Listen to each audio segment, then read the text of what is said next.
if it's knowledge you seek. Trouble with your gear, or... So, what'll it be? No scratches, all right? Not bad, if I do say so myself. Did last you a good while.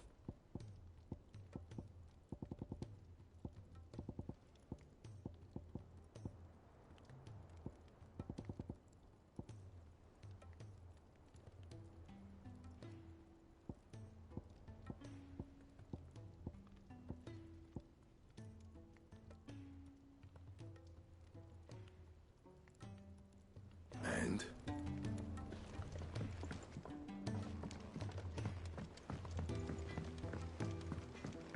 He's a surly soaker.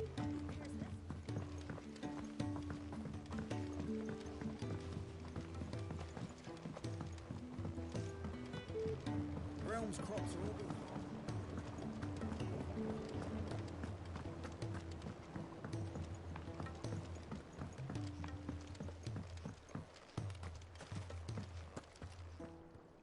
Sid, I can't help but notice that your satchel is twitching in a most violent manner.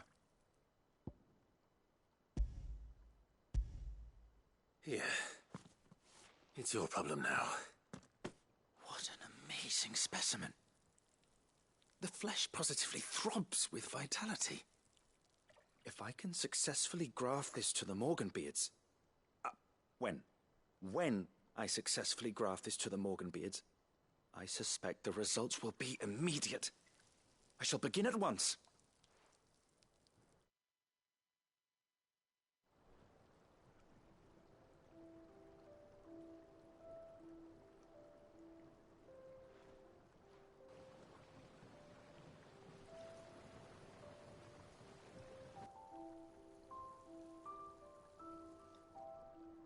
It is just as I hoped. Witness how the Morganbeards have taken to the blighted soil. How they bloom with heretofore unseen vigor. Why, I dare say such a vine graft would yield similar results when applied to other specimens as well. I'm glad I could be of assistance. You've not only helped us, Sid, you've saved us. Do you recall the extract with which I provided you before? I took a moment to distill some more, but this time with the petals from the invigorated Morganbeards. And would you believe? Its potency has nearly doubled. You must accept this vial as thanks for your assistance. The rest, I shall give to Taya.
3 cities and a sea.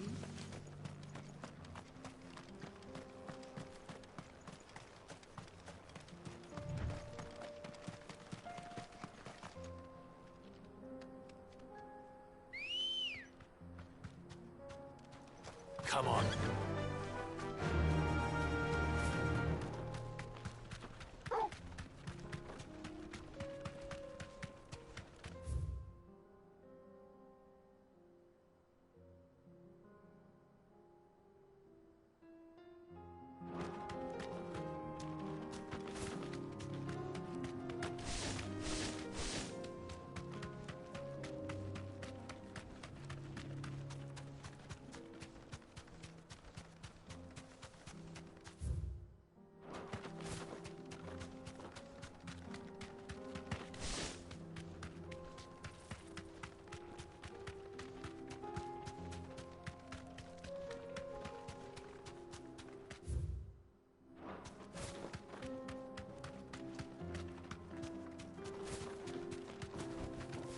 Thanks, Gal.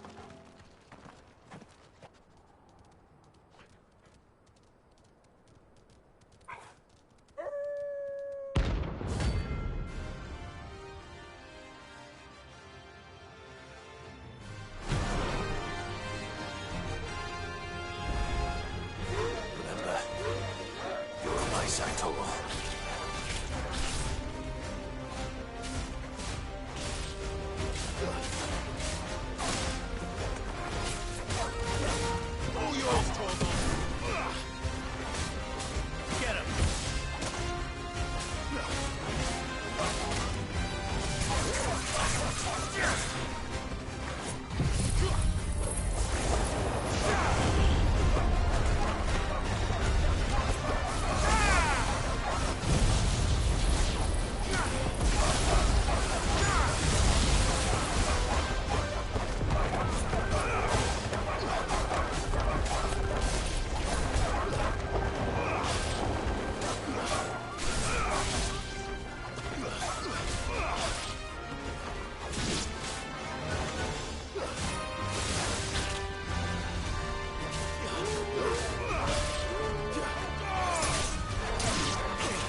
Shouldn't have messed with the leader of the pack, eh, boy?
me and my water.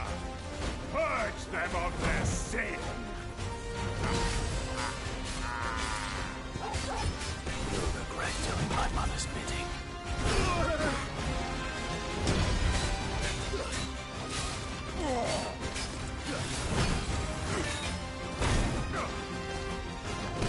Help me, boy. Hold still. You're not leaving. Ready? That's better.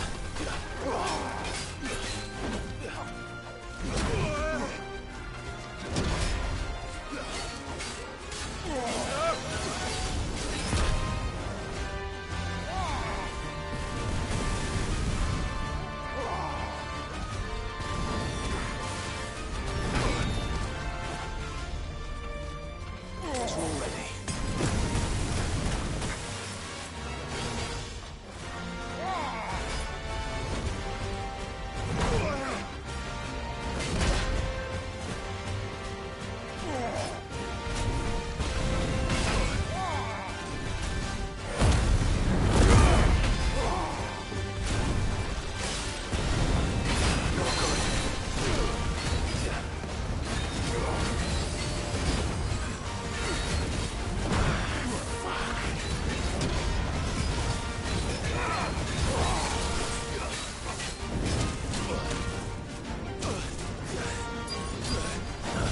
To me, boy.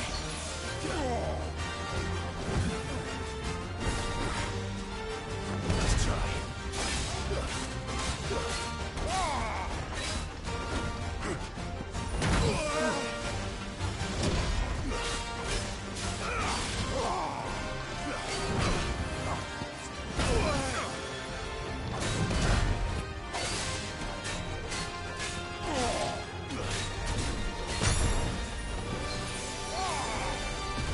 Let's try. Well done, Torgal. Unhurt, Torgal. Help me, boy. To me, boy. Unhurt, Torgal.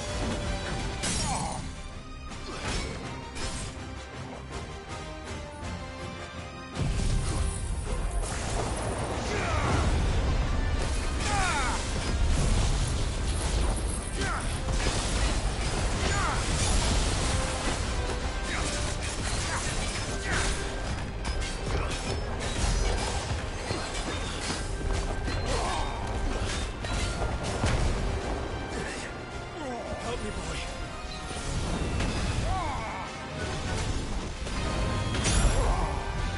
Unhurt, Torgal.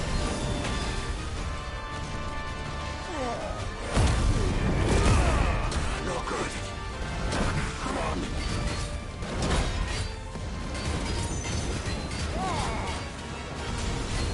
No good.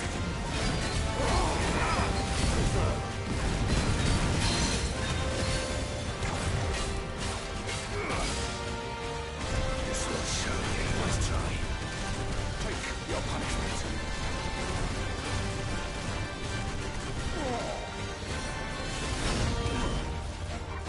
Hold still.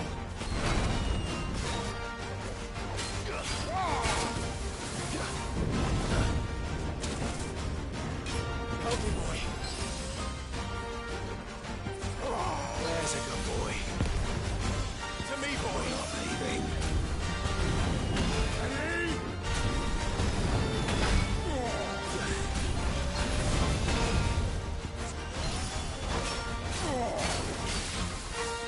Too slow.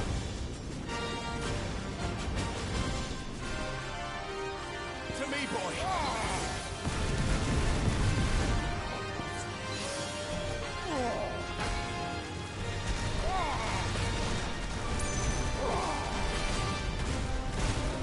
Unhurt, Torgal. Well done, Torgal.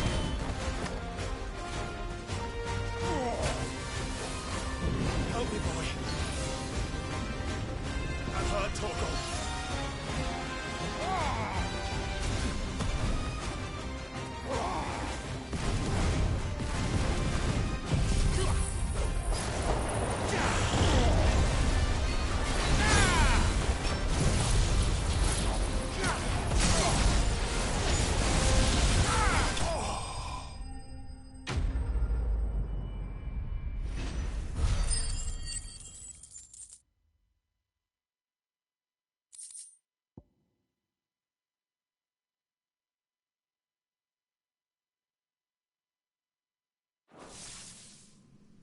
work here is done.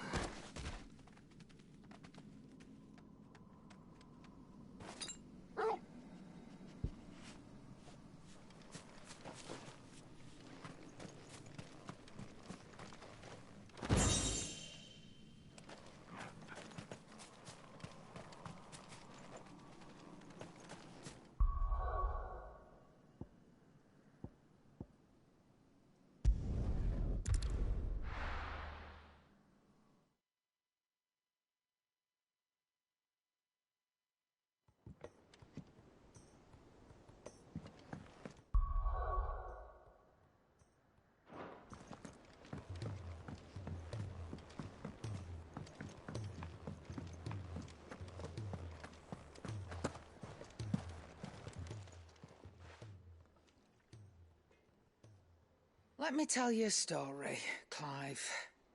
All right? Them rumours Wetlegs were spreading. Might be they weren't just tales plucked out of thin air. You see, there were a time when I weren't too particular about who I sold steel to, so long as they paid me the right price. Some women lust after blood, others after flesh, but me, I were always one for gold. And to satisfy that lust, I sold to opposing armies, stabbed my every client in the back, made myself the most hated woman in the twins. But then one day I met a man who made me a different kind of offer. Said he'd give me access to a realm-wide community of like-minded individuals in constant need of steel and sundries. On the condition I sold to him and his alone. Was that the first time you met Sid? Aye. And I fell right into his damn trap. He was true to his word, so I ended up being true to mine. And I soon started making the best profits I've seen since taking up the trade. And all without aiding or abetting any outlaws. Except Sid himself, that is. Told me about his plan to topple the mother crystals, you know. Said that with them gone, the realm would want for all manner of things. An opportunity for the likes of me to mint gil. Why, I reckon an enterprising individual could find himself the richest dam in the twins. And that's when he had me. I emptied my stores that day and moved into the hideaway proper. And the rest, as they say, is ancient bloody history. A dozen years on, and I'm still not the richest dam. Not for lack of trying, mind. But I can say that I have never been happier. You've all shown me there are some things more precious than gil. That there are. So don't you go messing it all up, or you'll have me to answer to.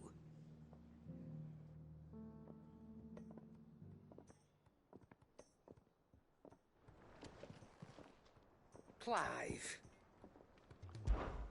Coin purse weighing you down?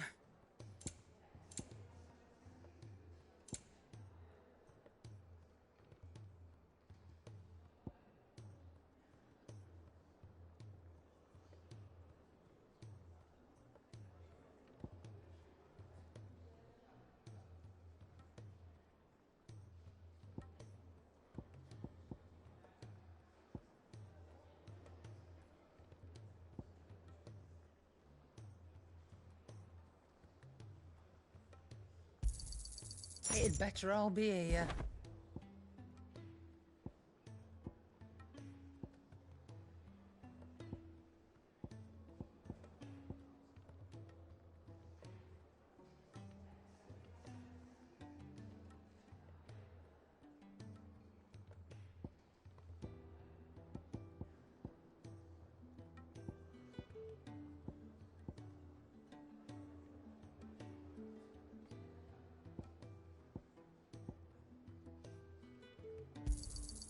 You're rubbing me blind, you know.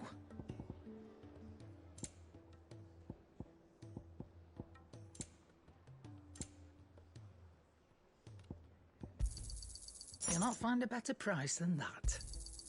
You're rubbing me blind, you know. You'll not find a better price than that.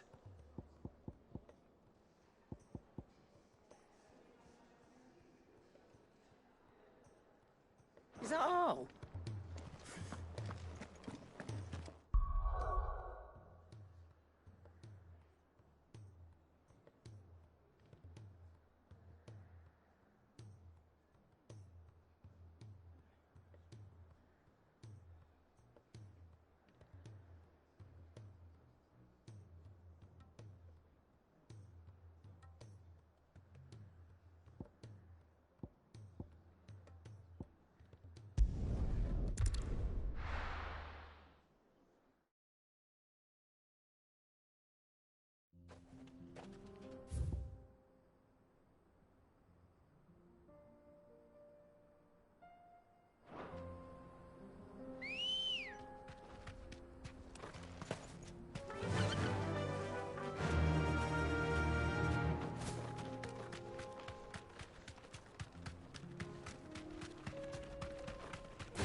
right.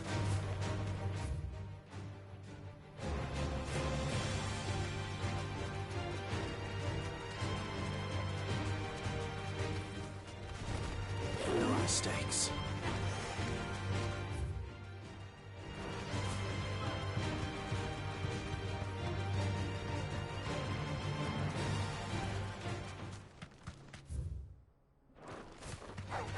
Time to fight.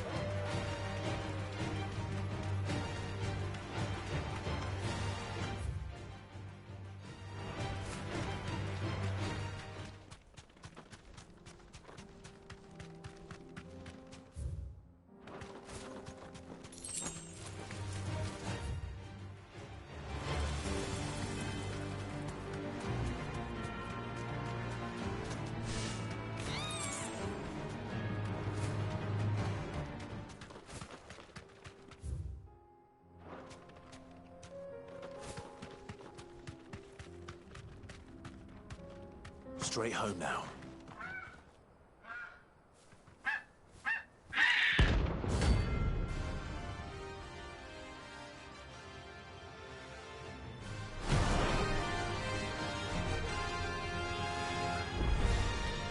That's like no chocobo I've ever seen. Something tells me it won't be easily broken.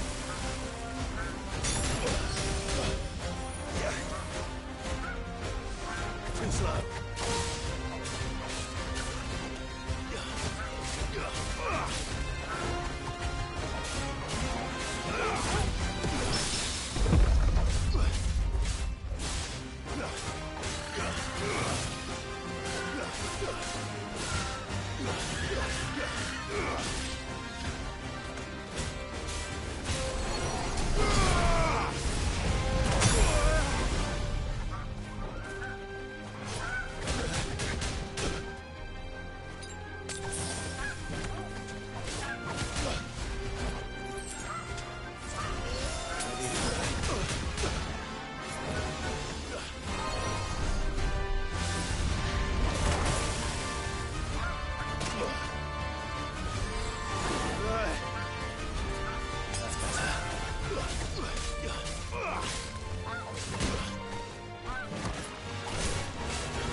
Good girl.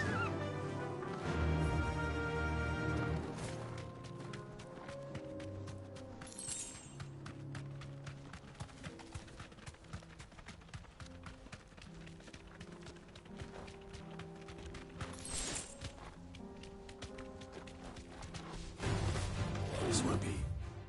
See?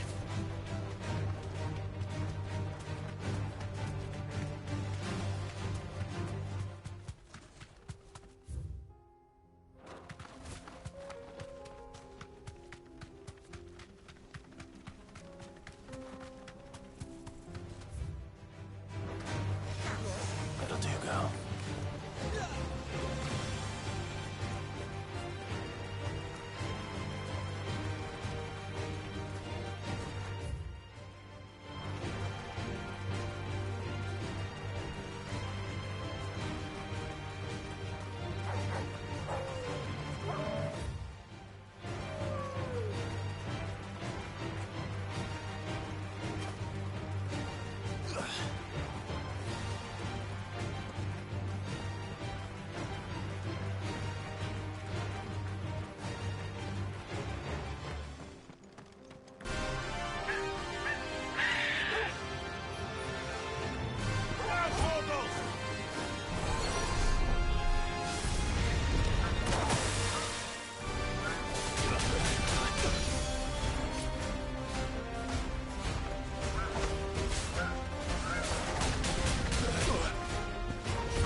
Poor beast.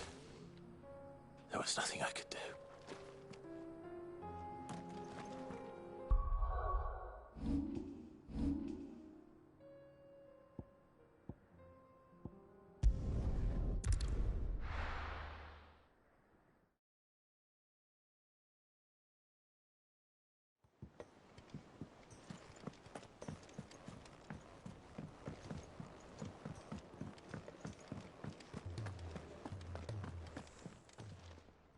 Still alive, are you? Coin purse weighing you down?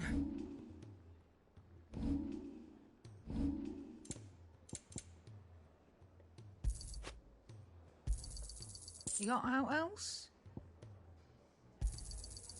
I reckon I can find a buyer.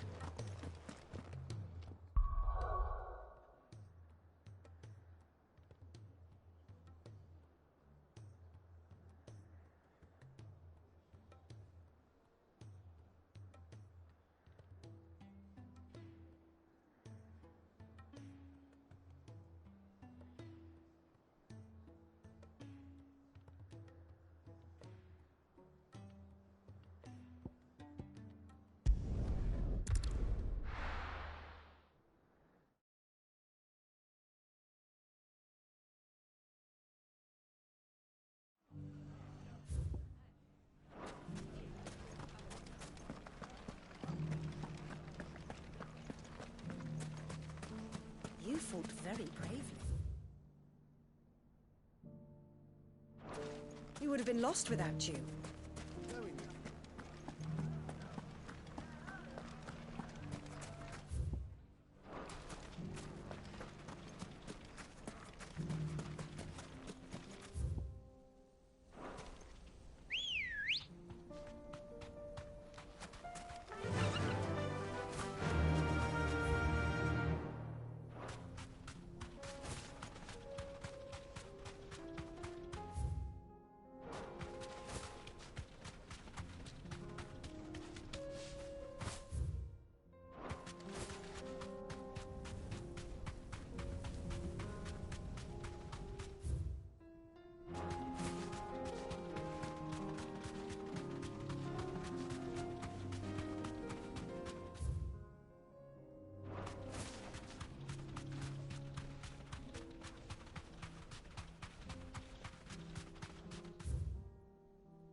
time to fight.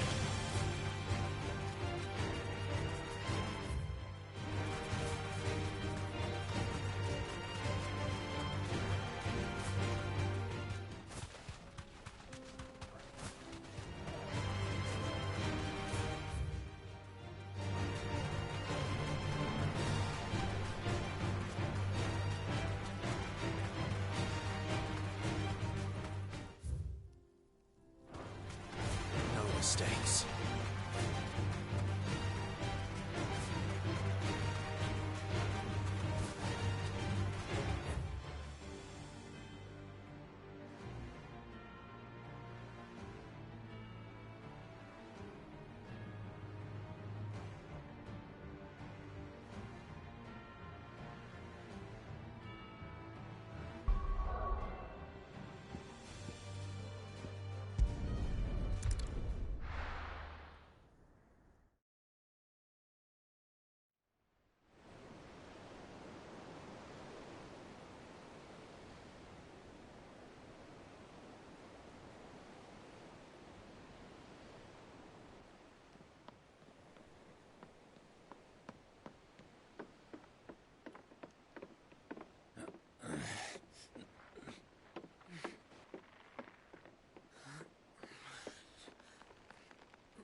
I were right, Clive.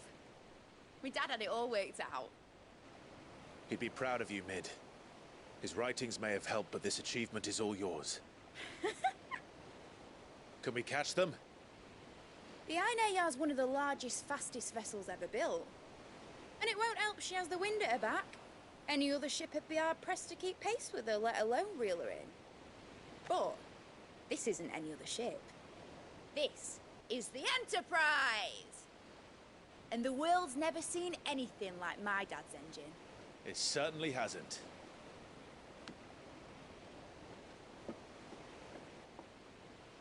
Clive, what do you know of Barnabas Tharm? Only what the bards sing. That he sailed to Ash from southern lands. That it was his mastery of the blade which won him the throne. And that his sword, Odin's sword, can sever the very threads of creation. But don't lose any sleep over a last tilt. We'll do what we must to survive. What we must. The light! I thought this cove was meant to be hidden.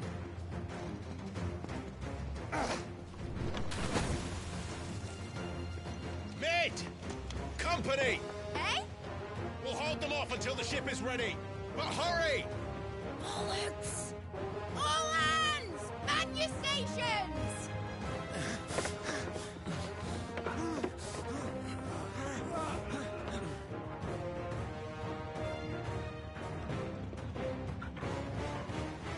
Everyone with me?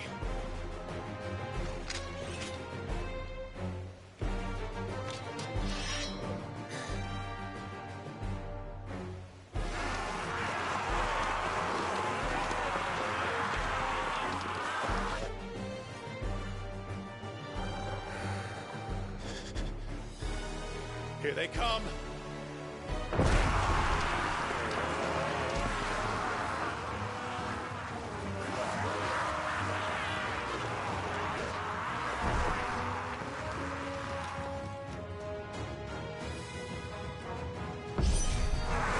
Mid needs every moment we can give her.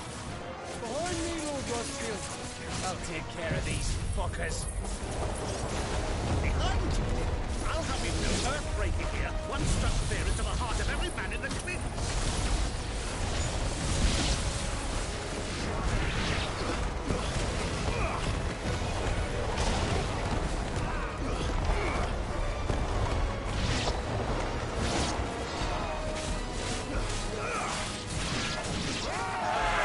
About that offer, Gav?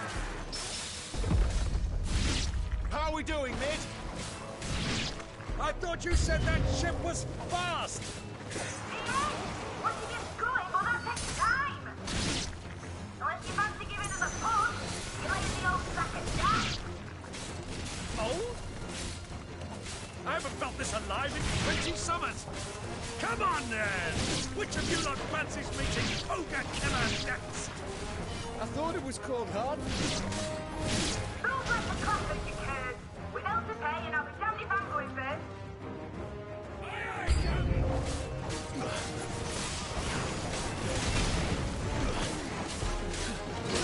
It's over.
That was easy enough.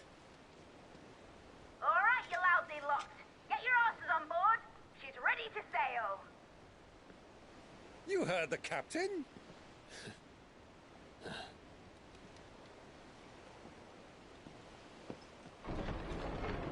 Clive?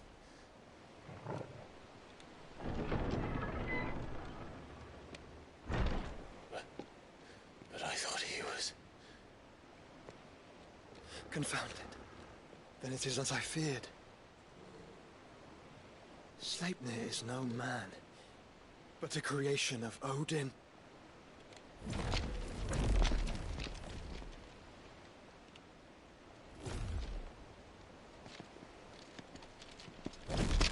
Phoenix's fiery fundament.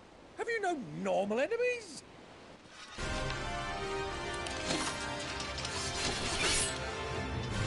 Up for another round? Of course we are. Right, Lord Rosfield? My boy, there was a time people called me the Executioner. Or was it my eyes? No matter, heads will roll, all the same. Mate! New plan! You leave! We follow! Follow? Swimming, are you? Oh, bugger me! Weigh anchor! Engine's dead slow ahead!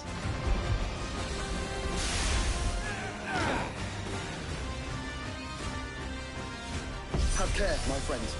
'Tis not blood that runs through an Eddie's veins. These foes will not fall easily. But they will fall. Like oaks before a woodman's axe. Good thing I brought one!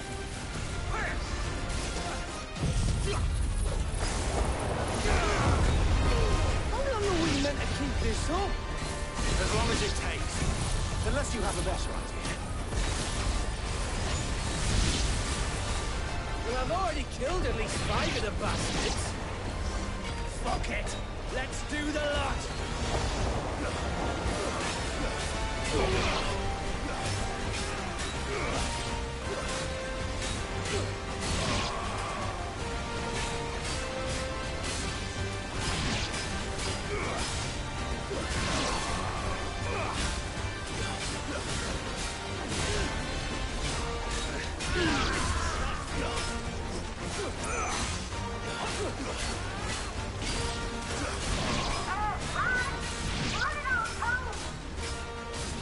Should we make for the ship?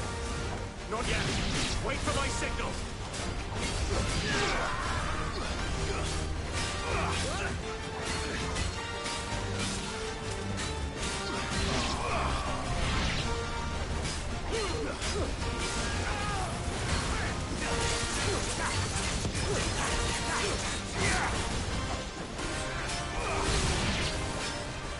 In your own time, Clive!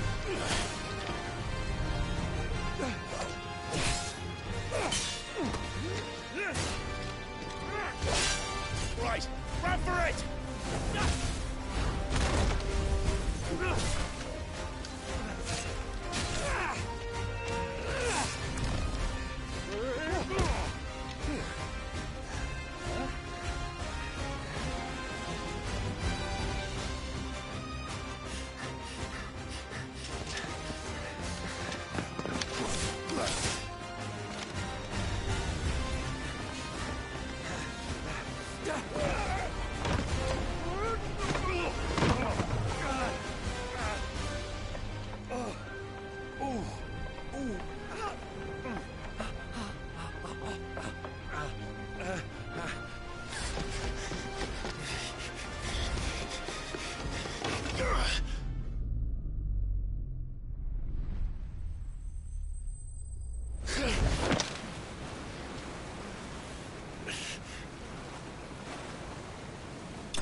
Now, mate! Alright, engine full ahead! And hold on tight!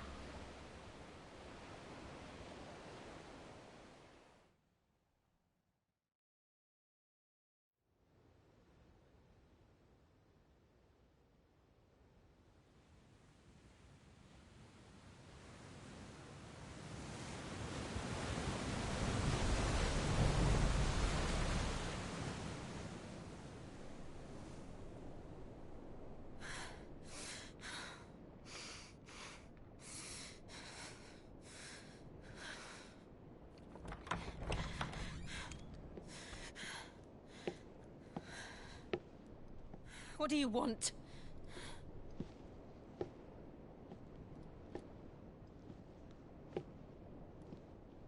That's quite a mess you've made.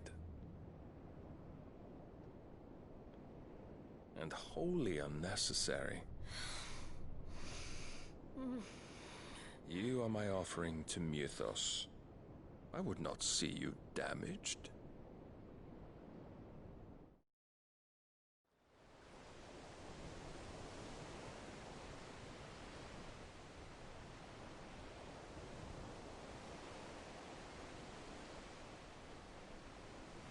Now back to your stations! Every bell spent treading water puts another league between us and the galleon.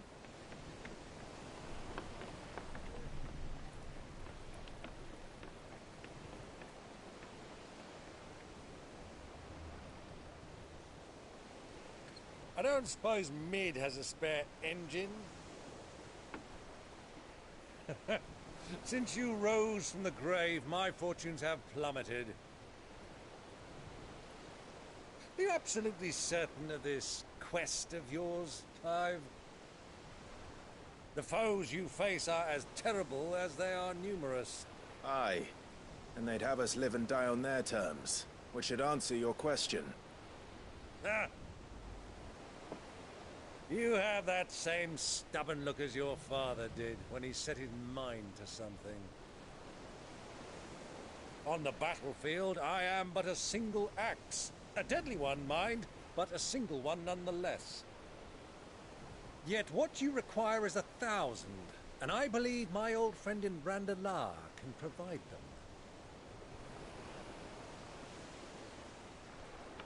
Take care, Clive. I have many more tales of your father's exploits to share. And I cannot very well do that if you're dead. Again. Good luck, Uncle. And may fair winds attend you. As for you, Joshua, take care. I shall do my best, Uncle. Farewell, my nephews. When next you see me, it shall be with an army at my back.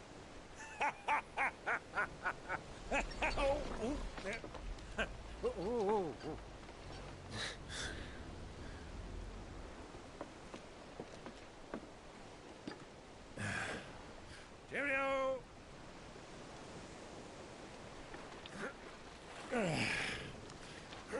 Oh, yeah. Do keep up, my boy.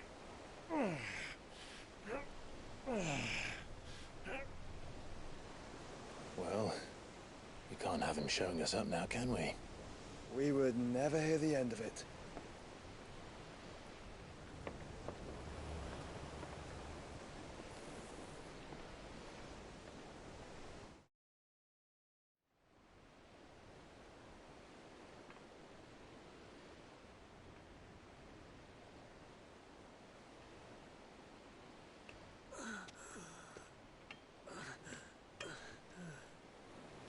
Greek of mercy.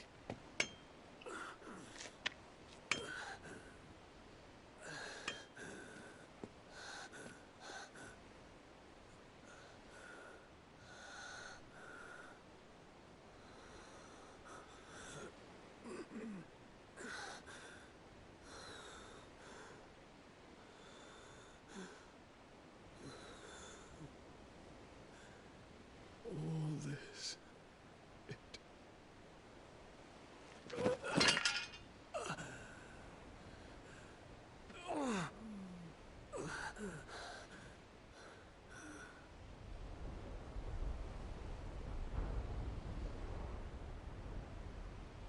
What have I done?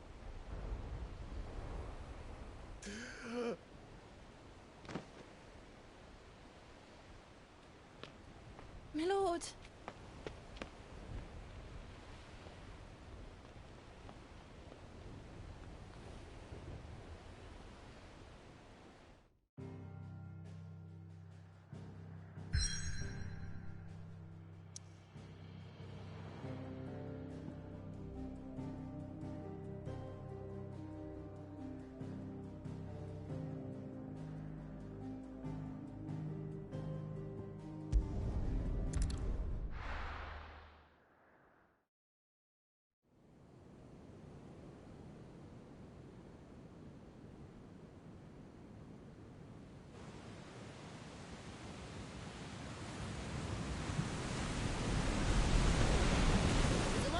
Between here and Waloed, but any ship heading north has to round Zemeckis and put through the Narrow.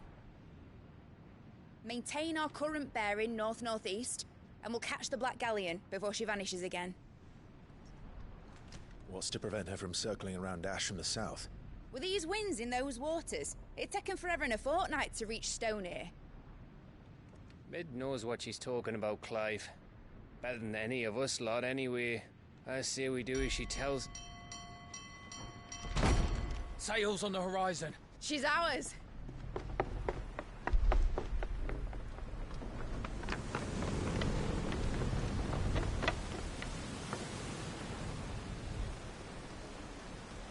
Look alive, boys! Pull ahead!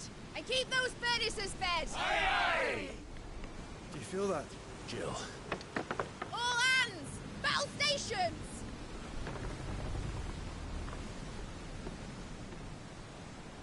Let's see what this girl can do.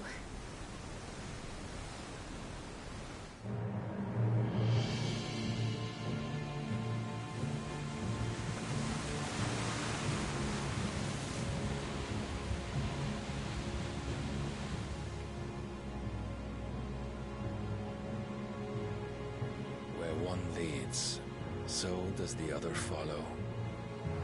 The bond of consciousness which joins them condemning both to the same fate.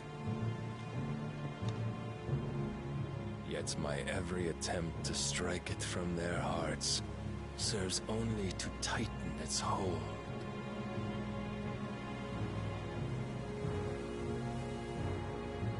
Fascinating.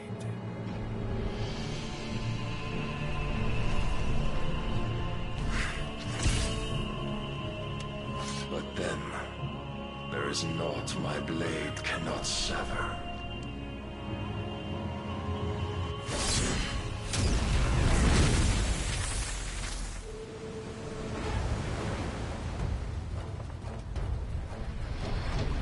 Great Grigor's gas!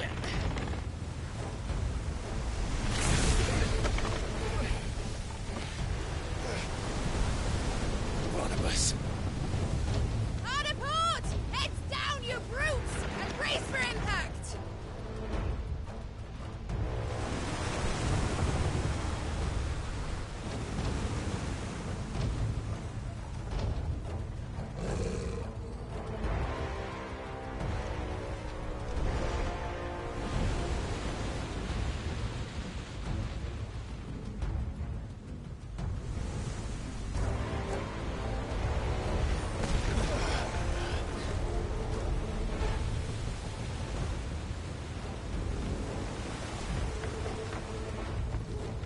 It's now or never. I'll find her.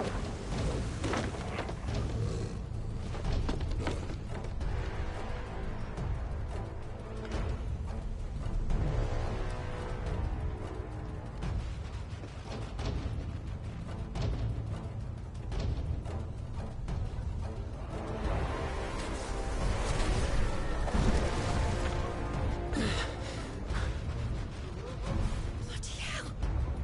How to stop it!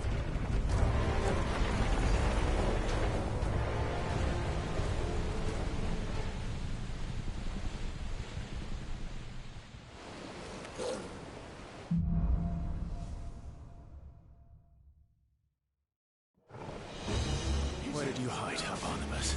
Cut him down! You're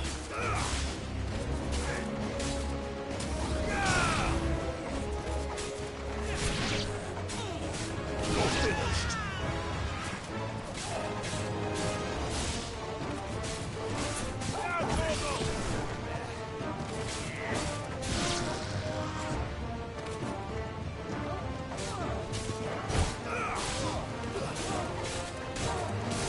All yours, Torgal!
Get back!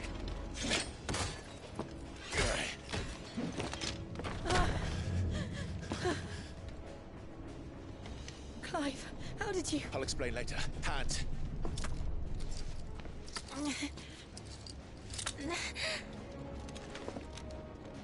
Can you walk? Out of here I can.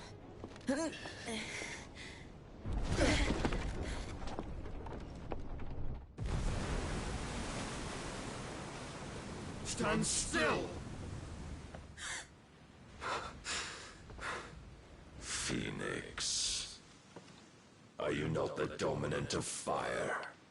I see naught before me but a guttering flame.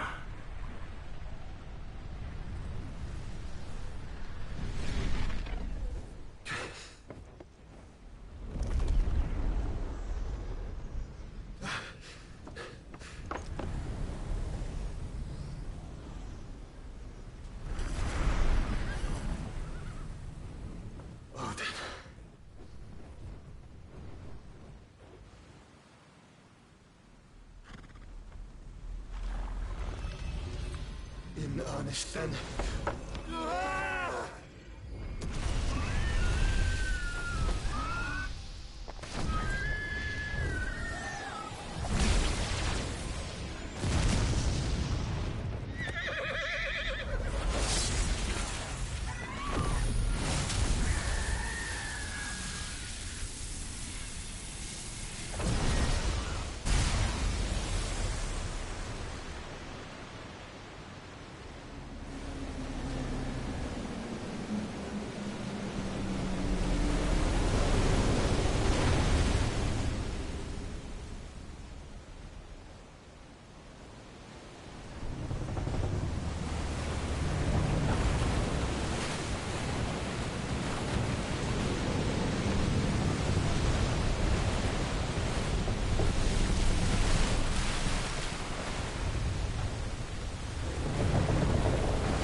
Can you go on?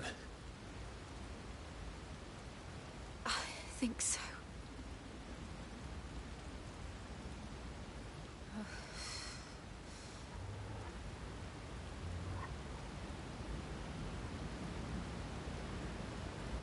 But to where?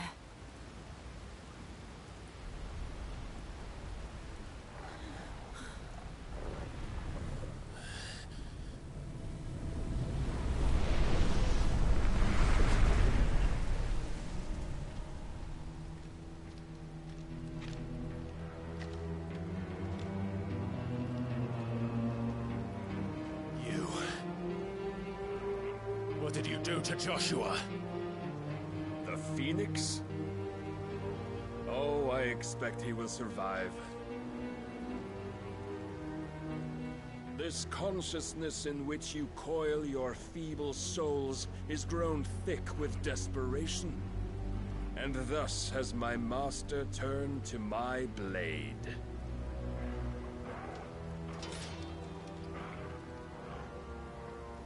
The world will soon be painted in black.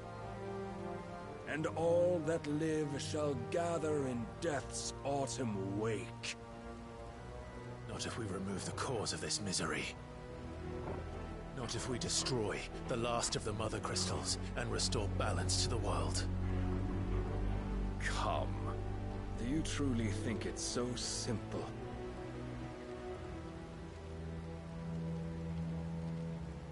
The blight is inevitable. Not even the Almighty might stop its endless march. Your efforts will avail us naught.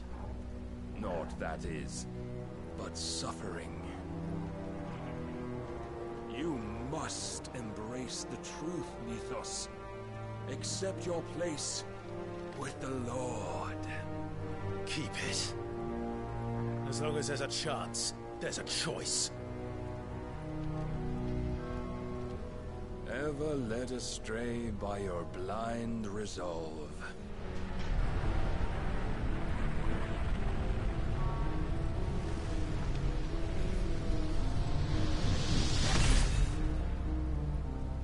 Now, it is time you learn the inevitability of your divine fate. However much it may hurt. Get as far away as you can. Clive, no. Trust me, Jill.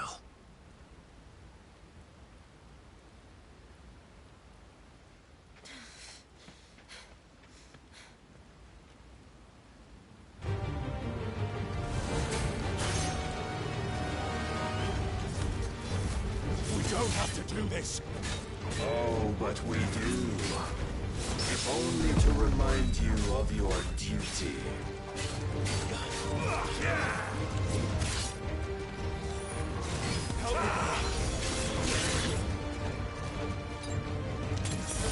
In the short time since our last meeting, you have grown much. Yet as a vessel, I fear my lord will still find you lacking.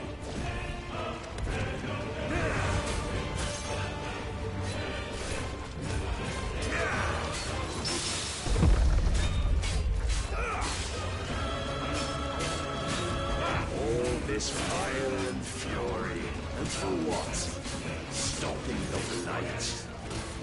A foolish notion fed to you by a foolish man. How dare you? You know naught of this world nor of our place in it. If our fates were so easily rewritten, we would all be gods.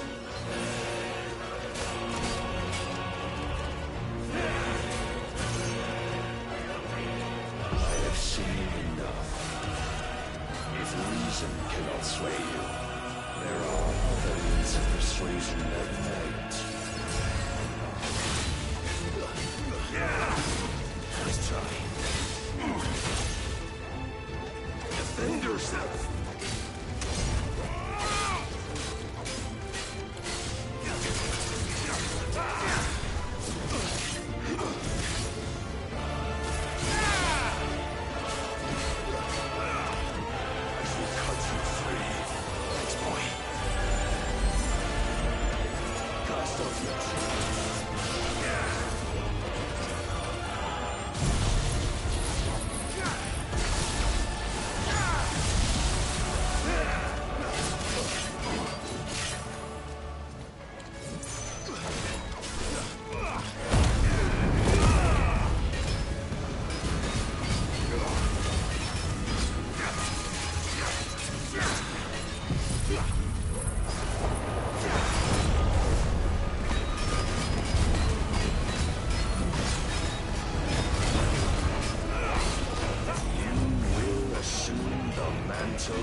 Mythos is the light of hope severed.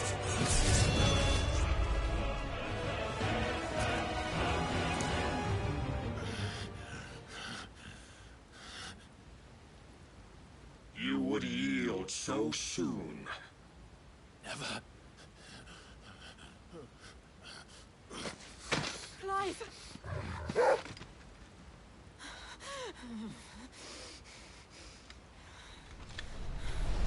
Do you not see? Your iron will weighs you down, dragging you ever further from your purpose. And what is my purpose? Mythos. Who are we? What are the dominants? The breath of the Creator still warm on our lips. We carry his light that we might guide the masses in his name. We are but mighty acts of God. We are more than that. You would be nothing without what he has granted you.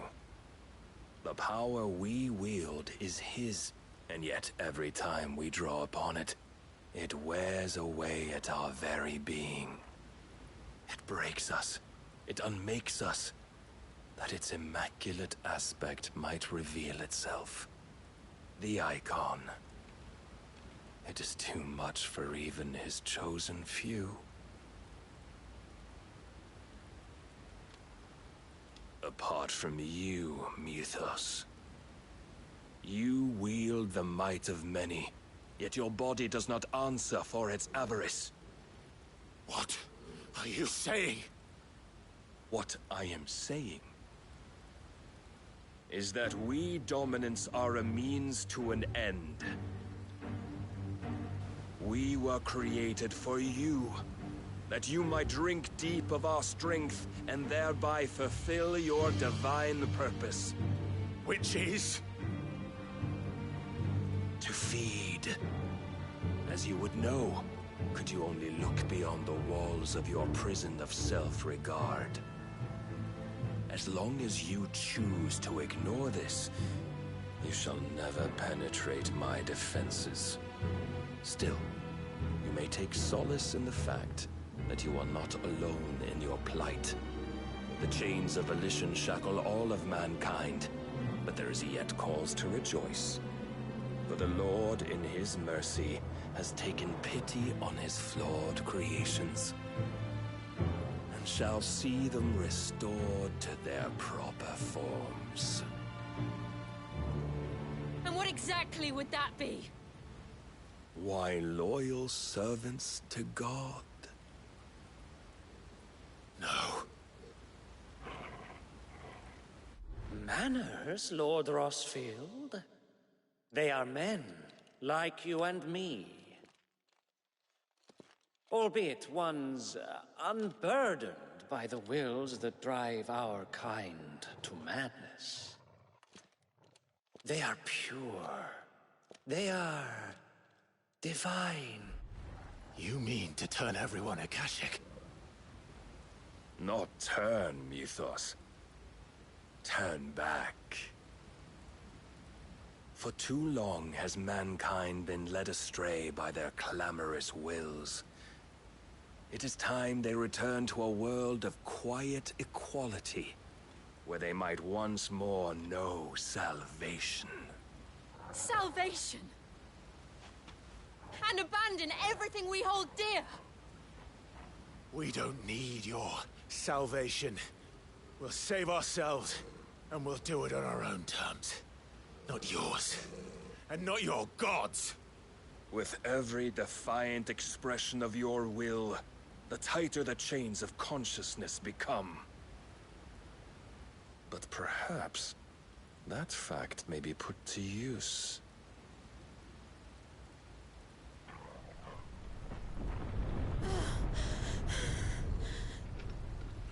Clive!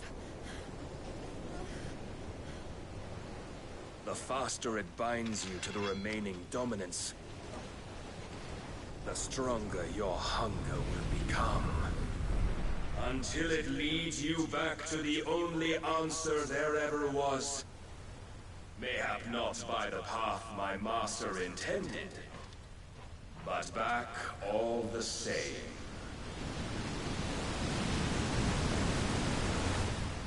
Ash is not far. I could freeze a path. You're in no fit state. Probably not, but I can try.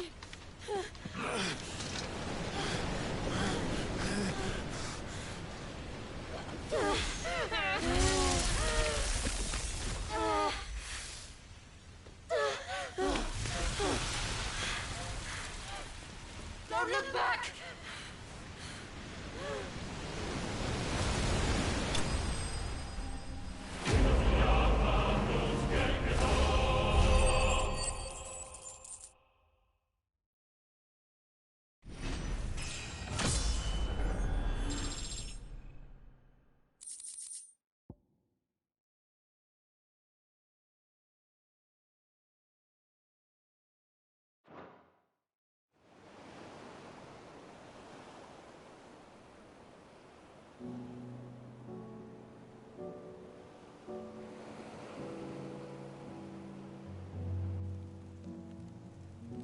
I hope the others are safe. The Enterprise was clear of the gap when we fell. They made it, Jill. And they will have seen the ice, where it led. We need only wait till dawn.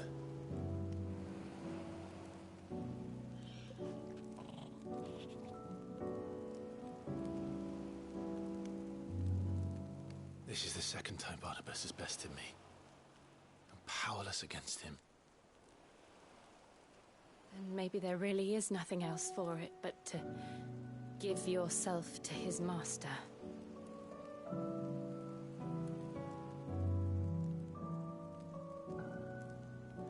Only you won't do that. The Clive I know would never do that. So you believe? But do you really know me? If what Barnabas said was true, then I'm more monster than man. And each time I summon the flames from within, I burn away the things that make me who I am. Do you, though? Think of what you've used that power for, of all the people you've saved. It doesn't matter how or by whom it was granted, only how you choose to use it.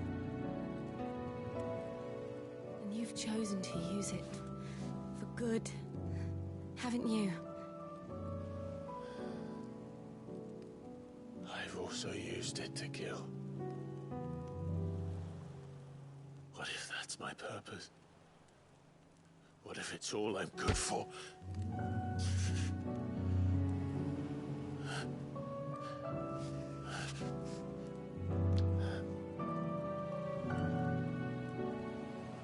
You're still that same boy I grew up with.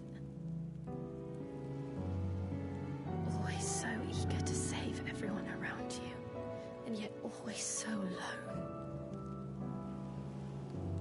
Because you failed to realize the one thing that needed saving most of all. You, Clive. You. You never once took the time to save yourself.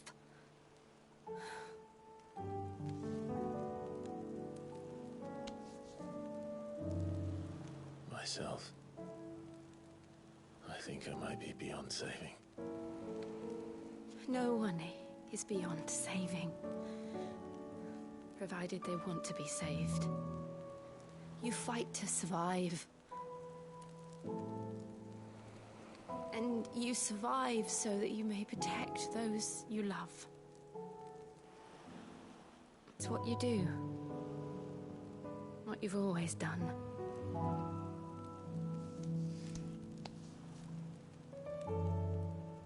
And I know you're not about to change. So I'm going to help you. To give you what you need to protect us all.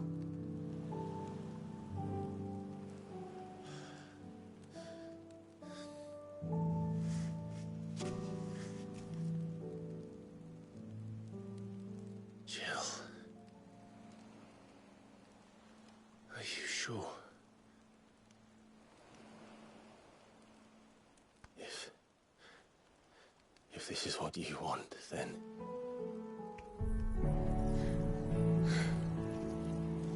Don't worry, Clive. It is.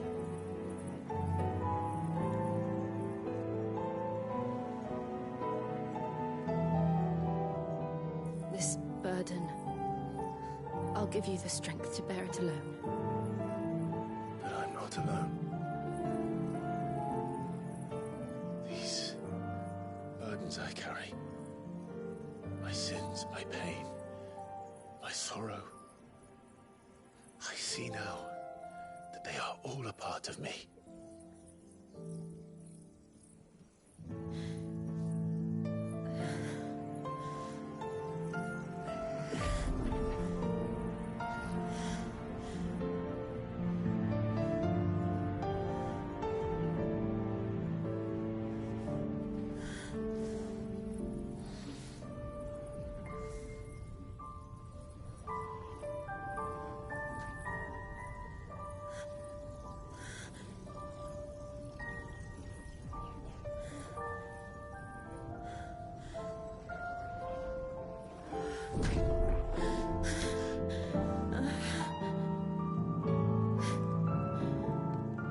If I'm to continue on, having pledged my life to those I love,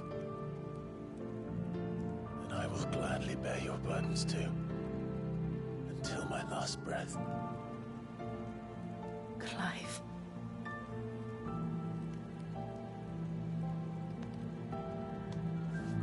I promise you, Jill,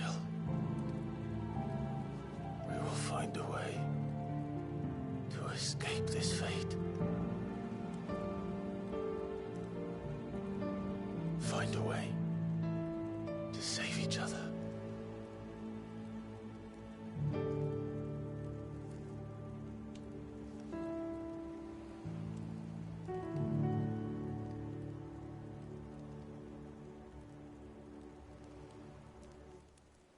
That we might one day look upon the moon again, together.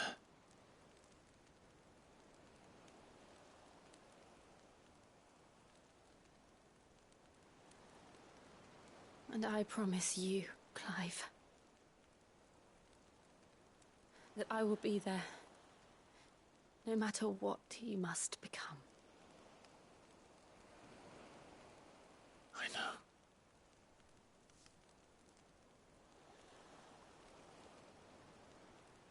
I never thought a smile could bring me so much joy.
What of Barnabas?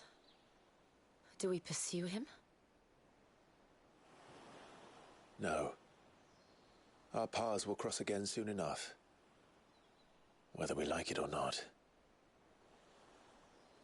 Besides, there is something we must do first.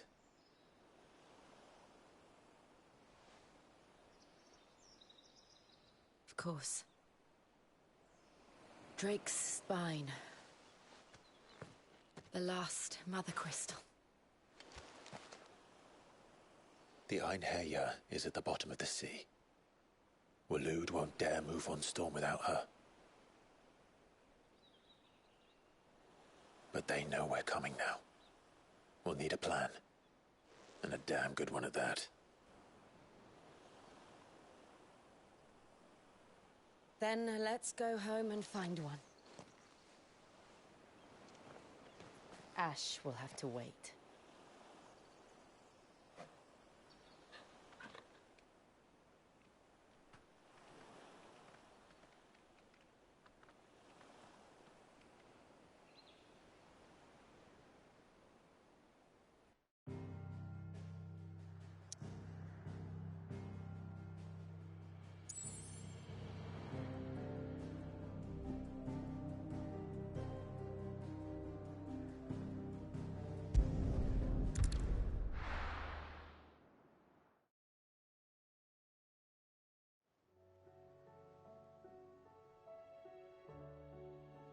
Mid says Odin split the sea in two. She's always been partial to a tall tale. But there's tall, and then there's tall. I struggle to believe it myself. I see your uncle isn't with you. He stayed with the Enterprise. After our brush with the Einherja, she was in urgent need of repair. And my uncle knows a shipwright in Randalar. We're to join him there when we're ready to sail for Ash. You sure that's wise? Last I heard, the place was still overrun with Akashic. Show me a city where that isn't true. Ultima's plague is spreading. We're running out of time, aren't we? We've done our best to shore up that hideaway. But I doubt a few planks will stop what's coming. Still, we'll keep at it. Every little helps, I suppose. Let's hope so.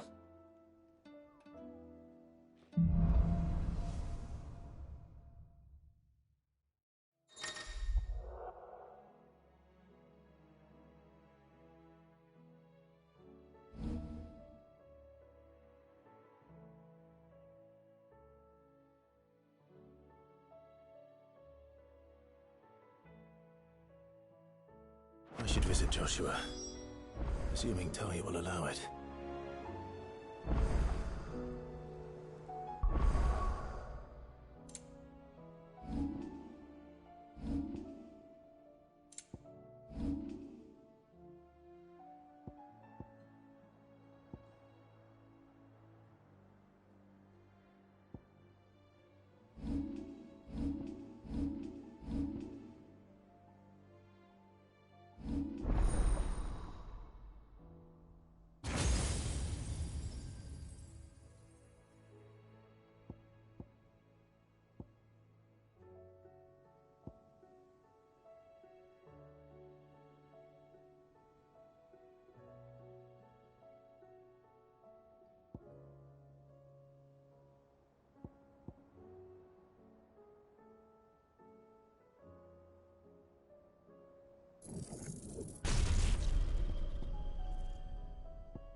Heard the bad news then, did you?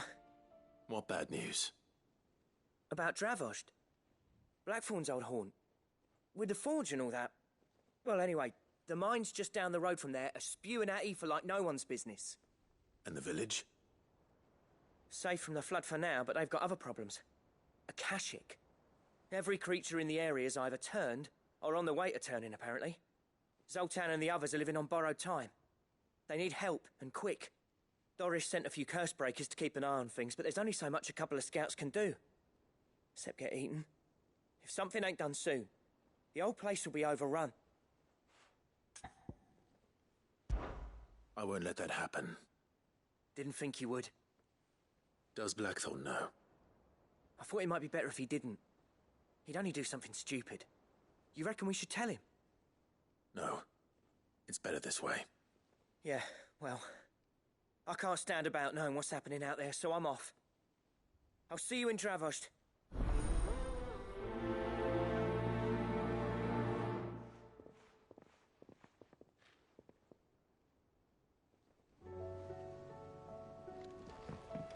How do you split the sea, you reckon?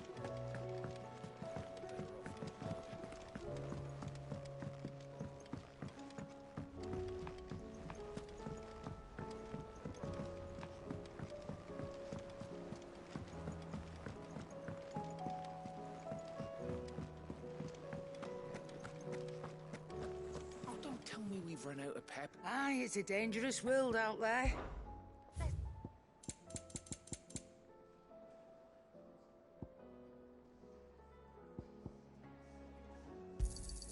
It'd better all be here. You're rubbing me blind, you know. Is that all? Oh, the stew's awfully thin these days.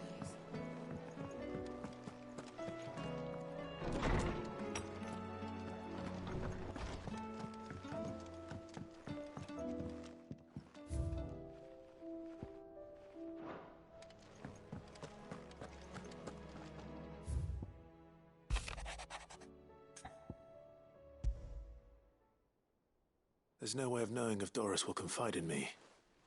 But I can speak to her at least.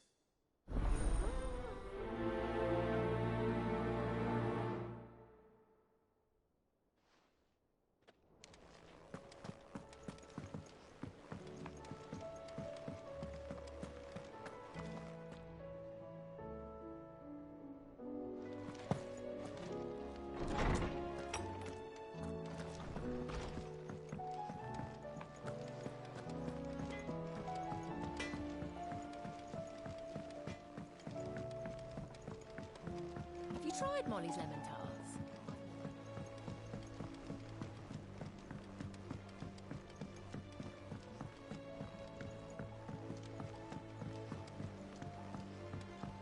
Canva lost.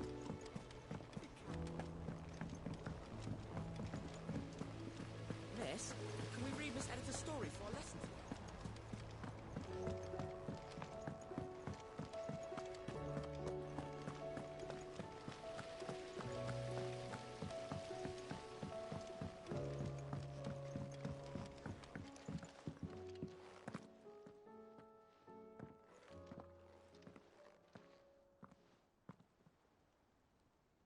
Where are you? Can I help you, Sid? I'm looking for Doris. Is she here? I'm afraid not. She's at Martha's Rest on a job. My job, actually. When she heard what the mission was, she insisted on going herself. Alone. Did she? What was the mission? Following up on some new information. Once they'd settled in, the bearers you helped liberate in the Dragon's Eyrie were keen to talk about their imprisonment. And about their captor. The slaver Cole's team were tracking when they were attacked by the Beastmen. I'll go and find her. She's at Martha's Rest, you say? If she's not moved on already, yes. I hope everything's all right. Why would Doris insist on going alone? Maybe Cole was right to be worried.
suppliers. We should have a new shipment. Have you tried Molly's lemon tarts?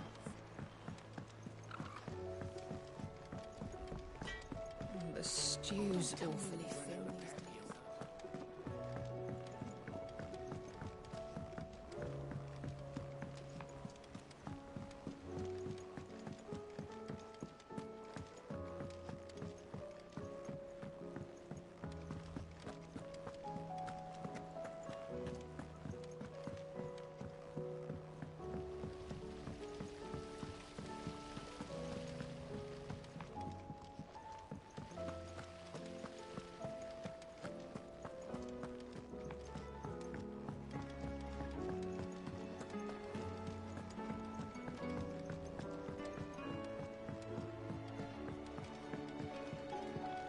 With Canva in the hands of Akashic.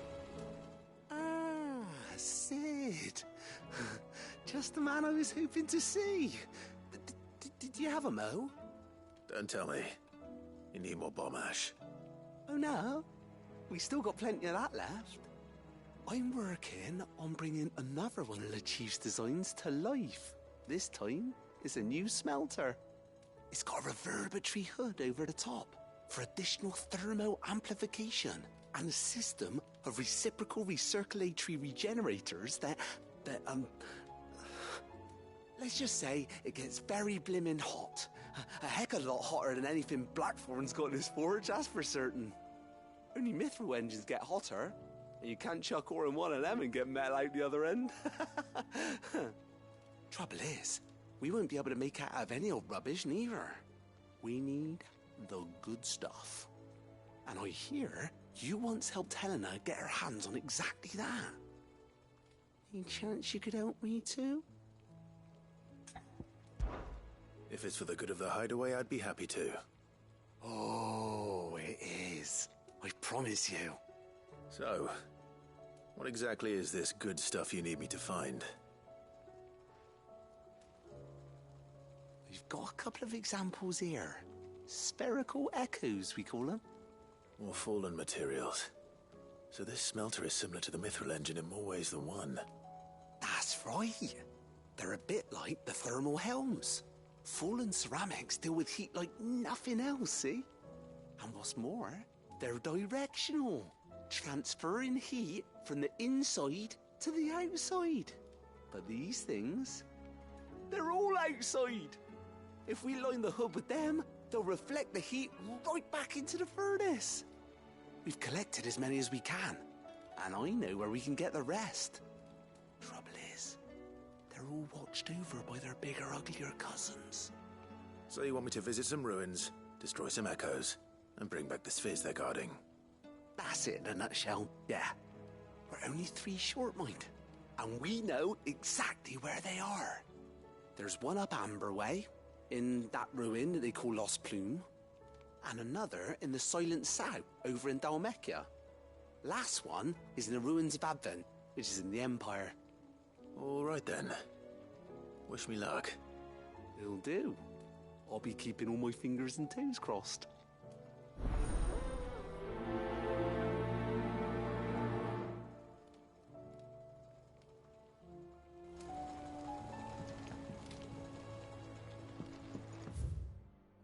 Howard.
Why, your stall is...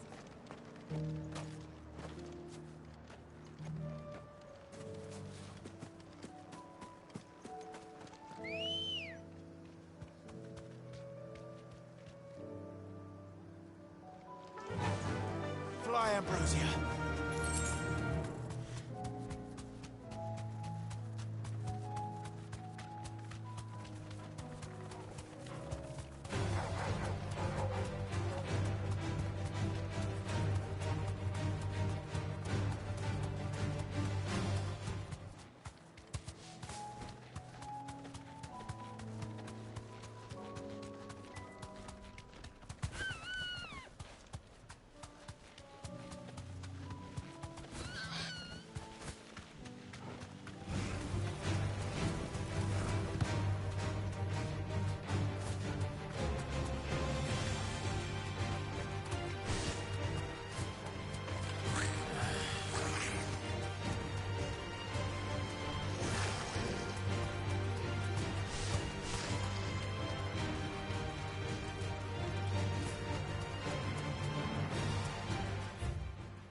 To deal with these ones first.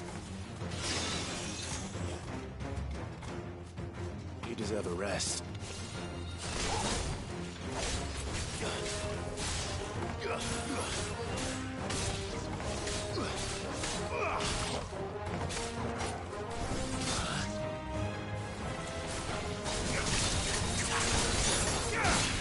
Well done, Toggle.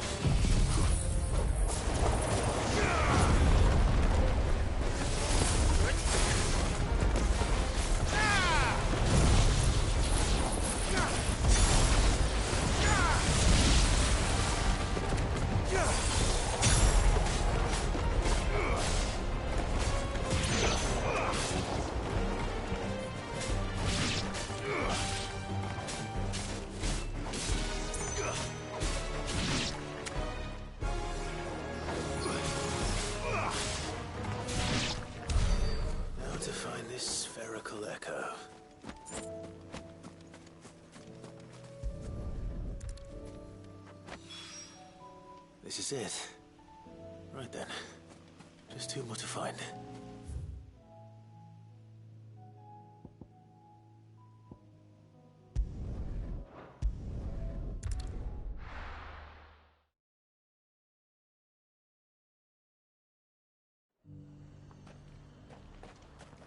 Nothing like a little unrest.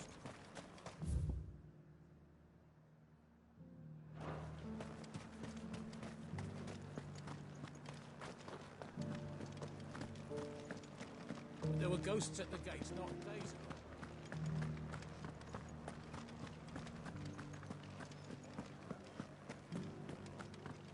Those things I said before.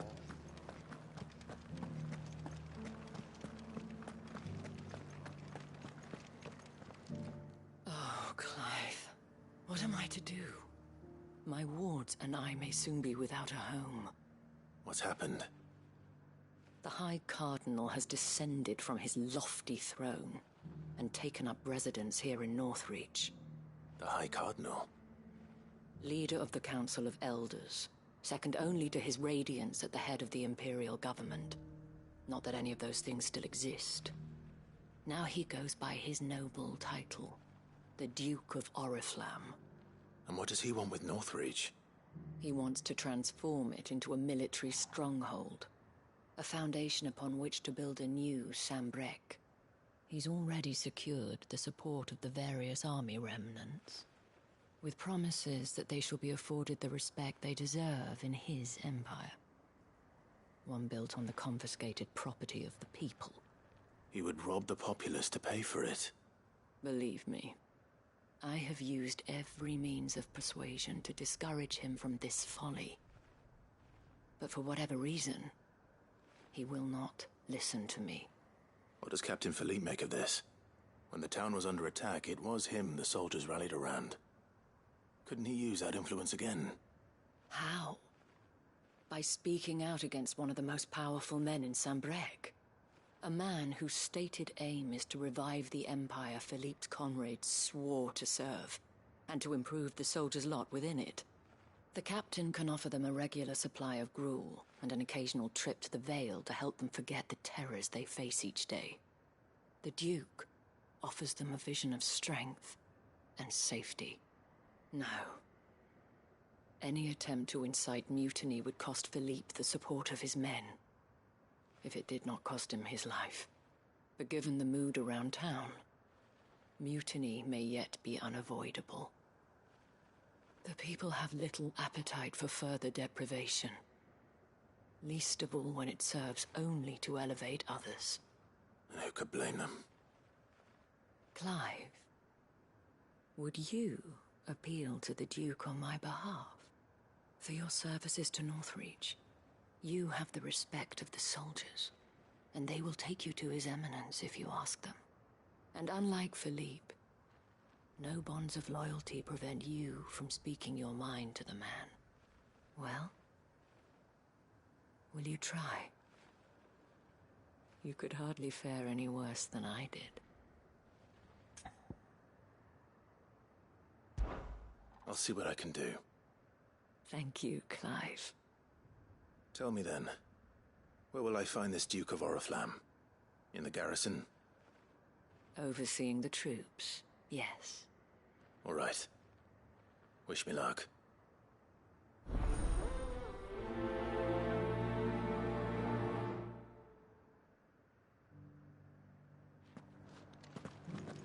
I may have met this Duke before, at the Remembrance Ceremony. Let's hope I didn't make a strong impression.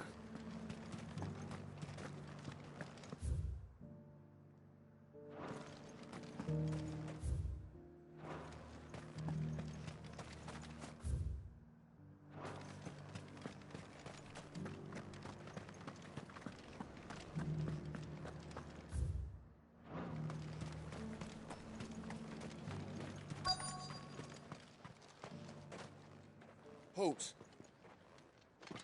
Oh, sorry about that. You're the dame's man, aren't you? You got some business with the captain? No, actually. With the Duke. I was hoping I might be able to speak with him. We're under orders not to let any civilians pass. But you should be all right. His Eminence has heard all about you and your heroics. Wait here. I'll go and ask.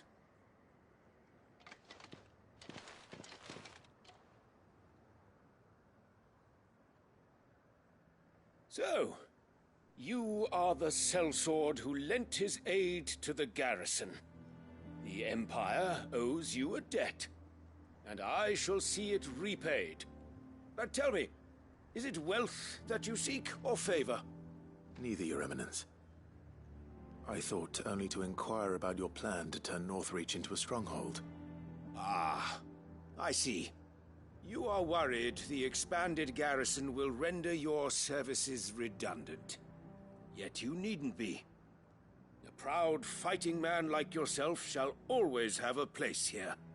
Pride of place, in fact. For too long has the contribution of the noble soldier been under-reckoned. But no more. For it is they who shall see the Holy Empire rebuilt, beginning right here in Northreach. Why here, Your Eminence? The town has been fortunate enough to escape largely unscathed from the recent troubles. Her defenses are sound, and her garrison well prepared. Which is more than can be said for Oriflamme or Twinside. The Empire wants for a capital, and I believe Northreach to be the perfect place. With Caer Norvent as her citadel. Once we have seen to the refortification of both the town and the castle, we need only build a wall around both to create a city that would be the envy of the twins. Plans are already underway for the construction. Soon enough, these thralls shall learn that they are no match for the might of Sanbreque. I fear you underestimate how dangerous these creatures are, Your Eminence. Should they return in force, you will need all the people of Northreach to come together in defense of the town. Something they may be loath to do if they've been deprived of their worldly goods. The people will do as their leaders command. If Sanbreque is to be rebuilt, she will require a functioning government. One whose authority is beyond question. That is why this levy is necessary. So that any man who wishes to join the army might do so and be fed, outfitted, and paid as befits a defender of the Empire. And yet there are those who persist in peddling the treasonous lie that I seek to steal from the people and drive them from their homes. I suspect they're afraid of losing what little they have left. Precisely. The common folk have little and less, and you mean to deprive them of even that. You would sow the seeds of your new empire in your own salted earth. Sabine, we have discussed this. Yes, and I told you then how putting the empire before her citizens would lead only to revolt. Without an empire, there are no citizens. And in yours, there will be only beggars. Is that what Griga wills for her people? Do not take her name in vain, Sabine. I'll come back later. A citizens' revolt. I wonder what the people really think of the Duke's plan. It wouldn't hurt to ask them, I suppose. Let's begin with those on the other side of the wall. Sabine, you are embarrassing me. You're embarrassing yourself.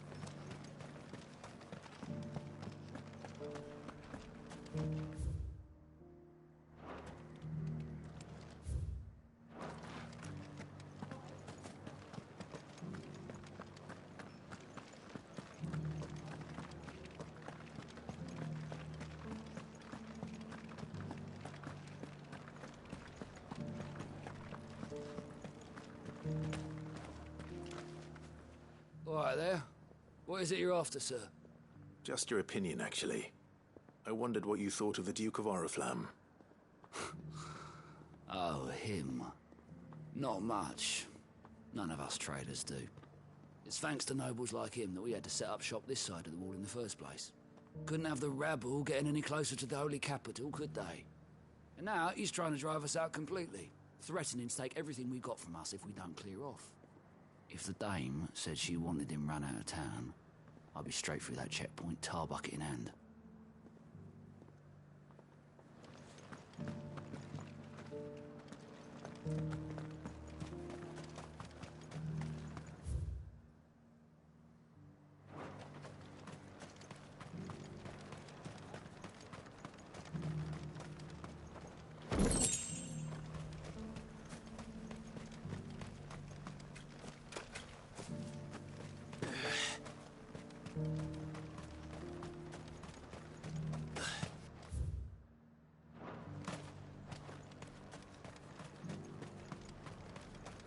Why, your stall is... I've been hearing a lot of talk about a certain Duke. Nothing good, I'll wager. Going around acting like he owns the place. And with hardly a word to the dame. This is her town, not his. I take it you'd rather she was in charge. As far as I'm concerned, she still is. Just need his eminence to sod off back to Oriflamme.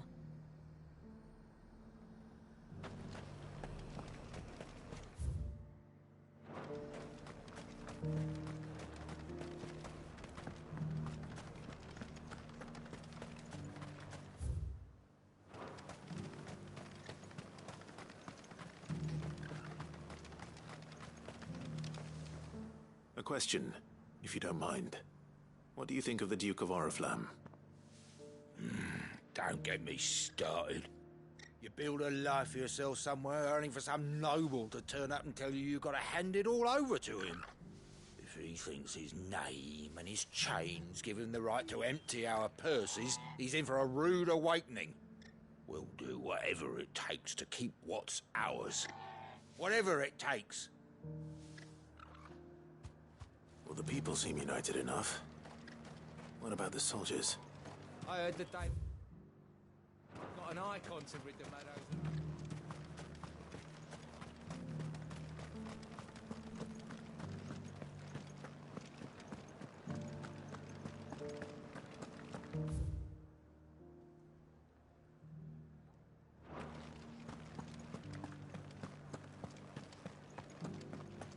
Those things I said before. Excuse me, do you have a moment? I wondered if you'd mind sharing your thoughts on the Duke of Oriflamme. Well, he's made a lot of enemies coming in the way he did. I mean, look around us. You can see the state the realm's in. The traders might not like having the screws put on them, but if they volunteered a few more of their hard-earned gil before things got bad, maybe they wouldn't have to. I think the Duke's got a point when he says rebuilding the Empire's the best way of making sure we're all protected. And if that means people who don't know one end of a sword from another have to make way for those who do, well, that's just how it goes.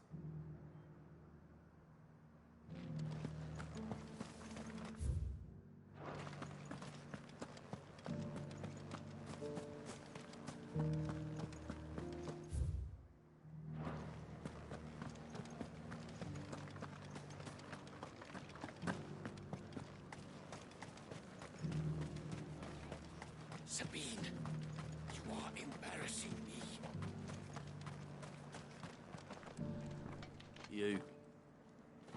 You're the one who was talking to His Eminence.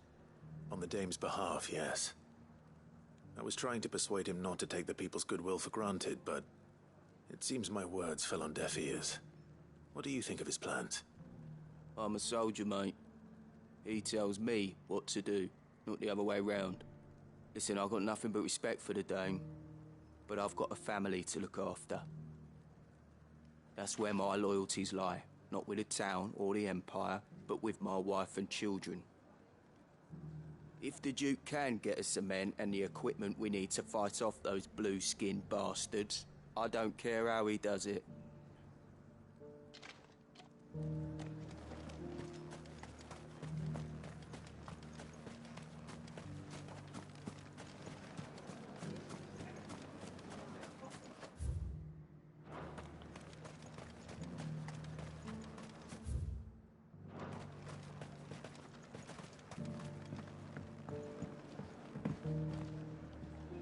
I hear the Duke of Oriflamme plans to turn this town into some sort of fortress. Do you think that's a good idea? It's not for me to say. All I know is that unless the Emperor orders me otherwise, His Eminence's word is law. Look, no one likes all these taxes and tariffs, but empires don't come for free. Once Sanbreque is back on her feet, we'll all reap the benefits. Let's see what Philippe makes of all this.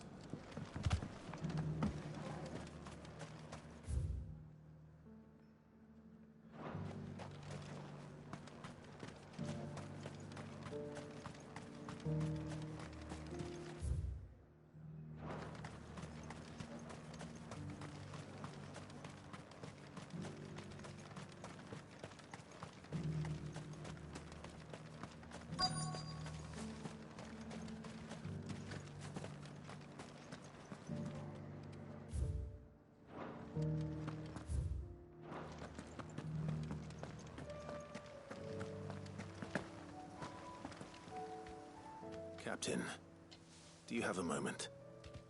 For you? Certainly. Clive, wasn't it? Thank you for last time. How can I help you? I wanted to ask you about the Duke of Oriflamme. Do you intend to go along with his plan? But to tell you the truth, I'm in two minds. It's my sworn duty as a captain of the Imperial Army to obey his orders. But I can't say I agree with him. Philippe, I remember you saying that you became a soldier to protect the people you loved. The Dame included. That's right, I did. Well, She doesn't agree with the Duke's orders either. She thinks they could tear Northreach apart.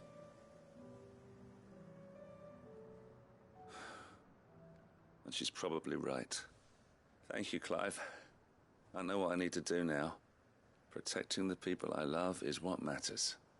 Doesn't matter how. Well, duty calls, so I better go. Thanks again.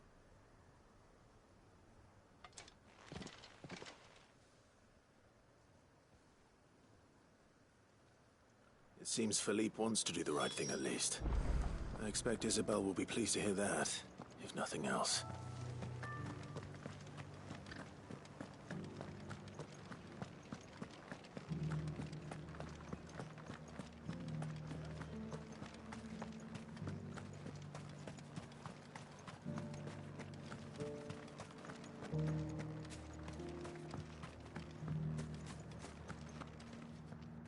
Ah, Clive. How did you fare? Were you able to speak with the Duke? I was, but...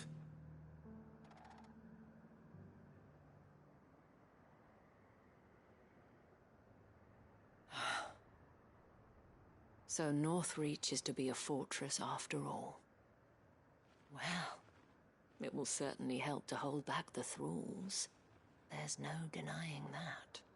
Though I doubt it will come as much consolation to the townspeople whose worldly goods are confiscated to pay for it. They deserve to be heard, Clive. To have a say in this new empire the Duke means to build. Sadly, His Eminence values their obedience more than their opinions, and hopes to reassert the authority of the state. I fear he sees the people as mere pawns on his chessboard to be sacrificed for the greater good. Needless to say, they themselves are of a different opinion, and would rather their destinies were in your hands. The soldiers, meanwhile, are content to follow their orders. And not just because of the Duke's rank, but because of his vision. I thought as much. Had I sworn to protect Sambrek, I dare say I too would want nothing more than to see it rise from the ashes. Thank you for trying. But the battle is lost. I don't know about that. What happened to your uniform? I handed it in, along with my resignation. Told the lads I wished them well, but that I owe it to those I love to call it a day. But why? Because I realized what really matters to me.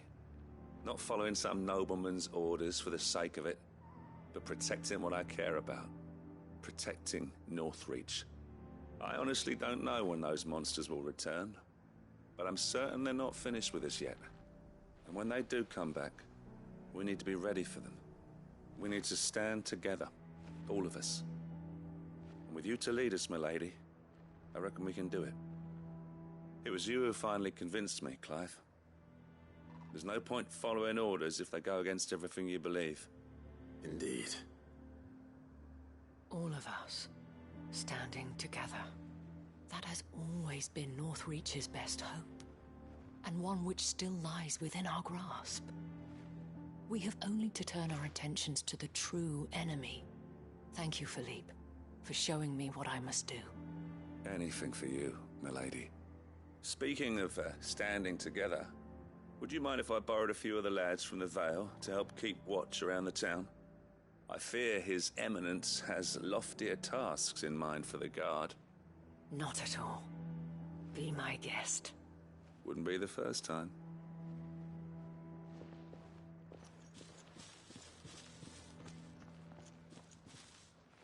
There may be hope for Northreach yet.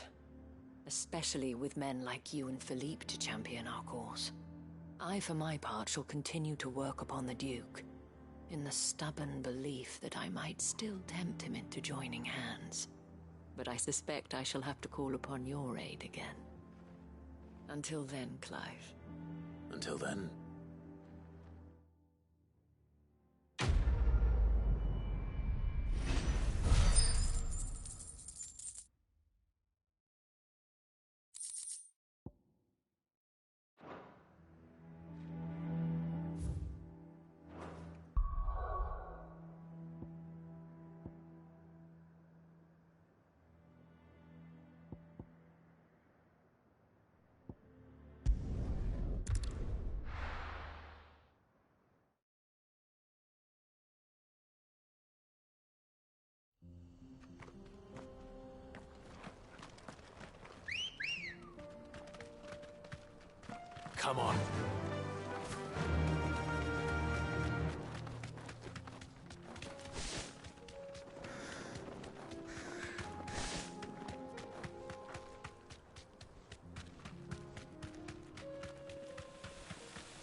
safe.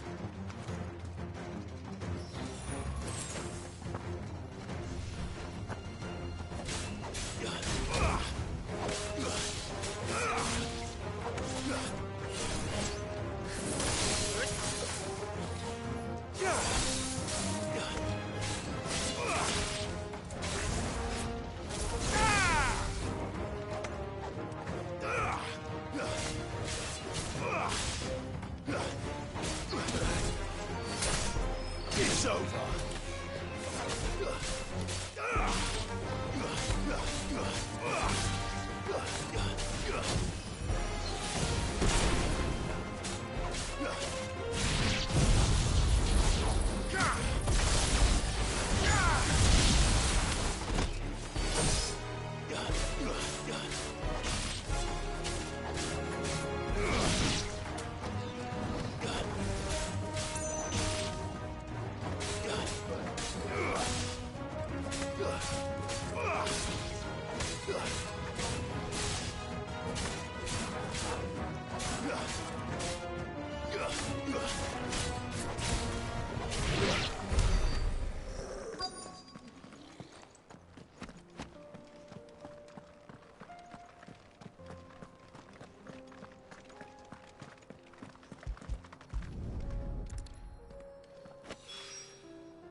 So Dravost is still standing. For now, at least.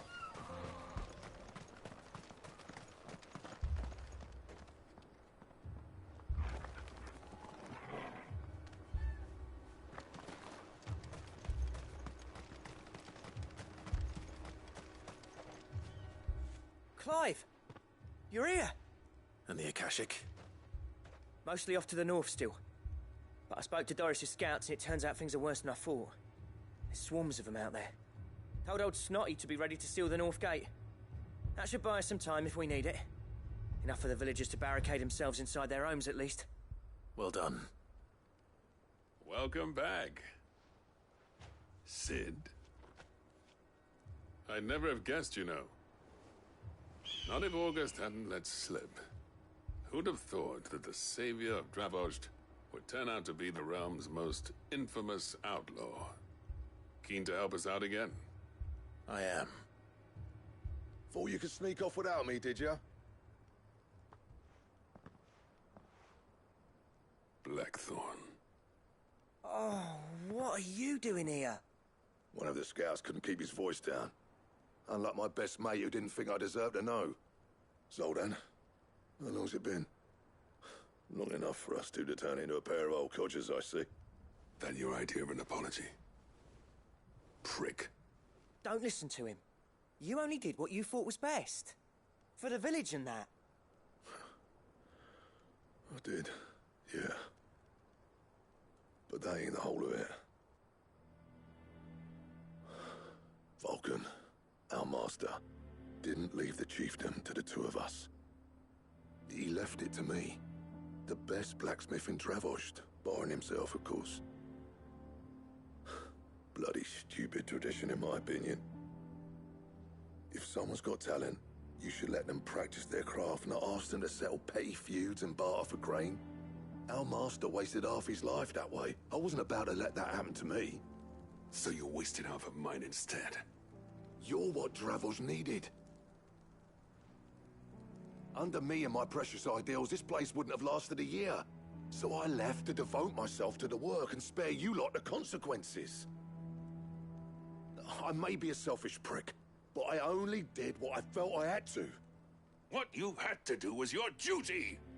Even if it meant we all starved? Enough. This is no time for bickering. You can finish beating each other up once Dravost is safe. Fine. I've said my piece anyway. Yeah. So have I. Sorry, Clive. I shouldn't have stuck my nose in. We're short enough on time as it is. Still, give us a mo, would you? I need to get my head straight before any of them Akashic try to bite it off. You, ready for the off, then?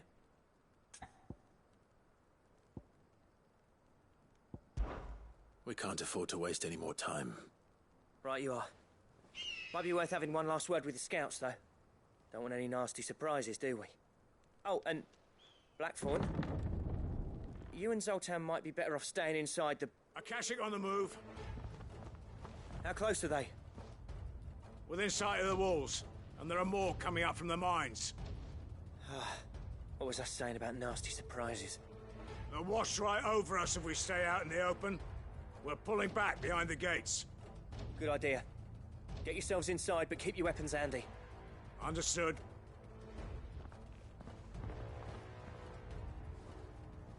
I'm prepared to fight if I have to. Well, let's hope you don't. That's our job. Once the scouts are inside, order your men to barricade the gates. No heroic last stands, you hear me? No fighting at all if you can help it. August's right. I've seen what Akashic beasts can do to armor. The people here are tough and willing, but they ain't equipped to face what's coming. I'm going out there. Start work on the gate as soon as I've left. I'll give you as much time as I can. And if they kill you? You evacuate. But it won't come to that. I promise. You'd better be right. Take good care of Dravoj till I get back. Leave it to me. And give those things what for, yeah?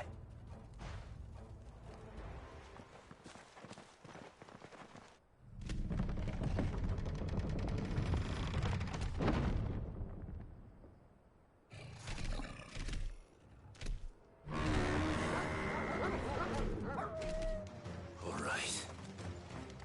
Which one of you's first?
Is that it?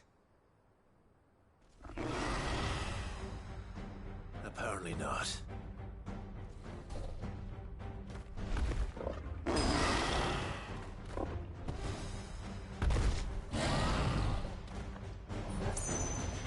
You're not getting past me. There's a good boy.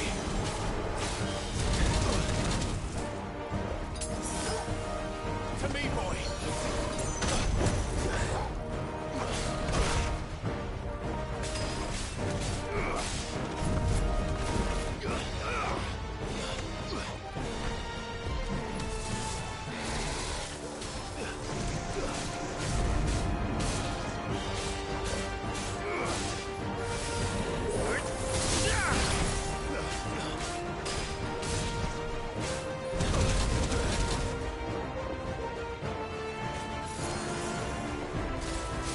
Well done, Torgon.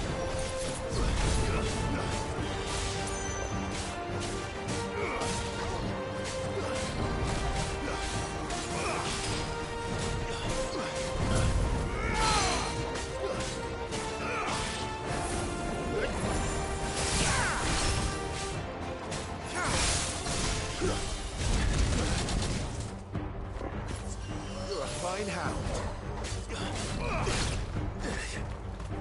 That's better.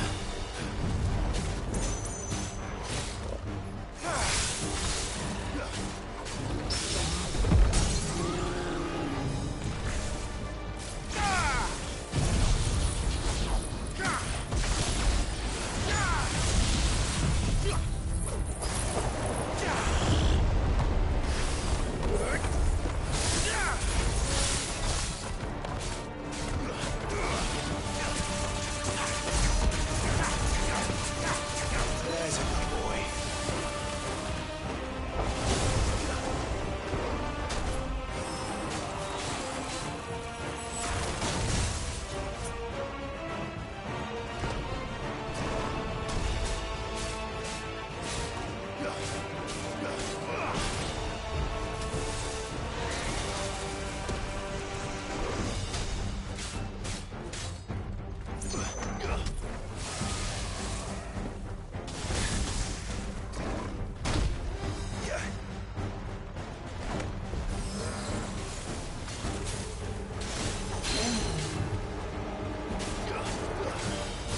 You're a fine hound.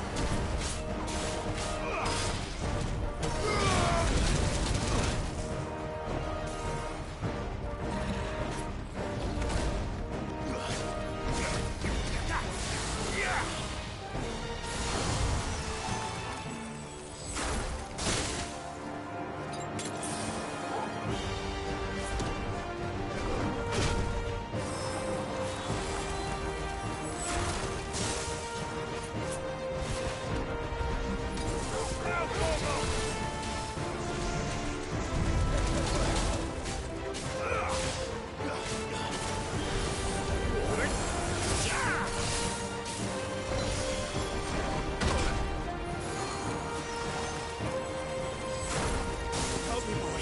You're a fine hound.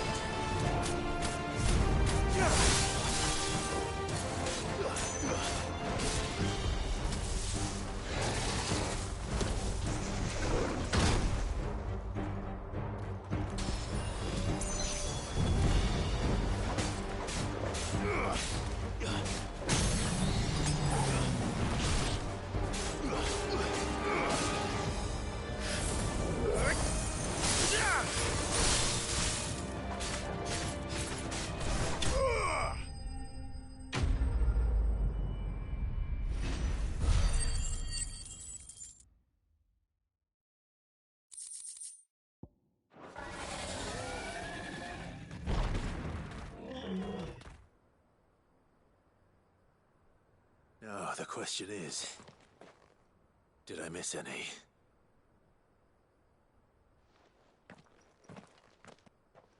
Man alive! You stood in one piece! I slew as many as I could.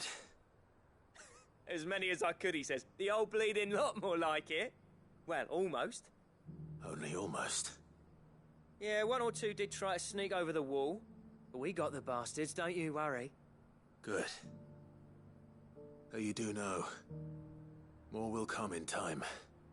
In time, yeah. But we can think about them later. Let's get you back inside.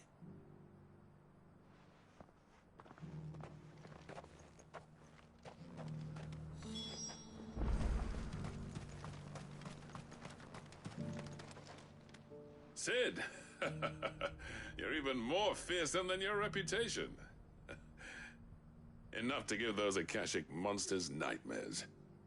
I almost felt sorry for the wretched things.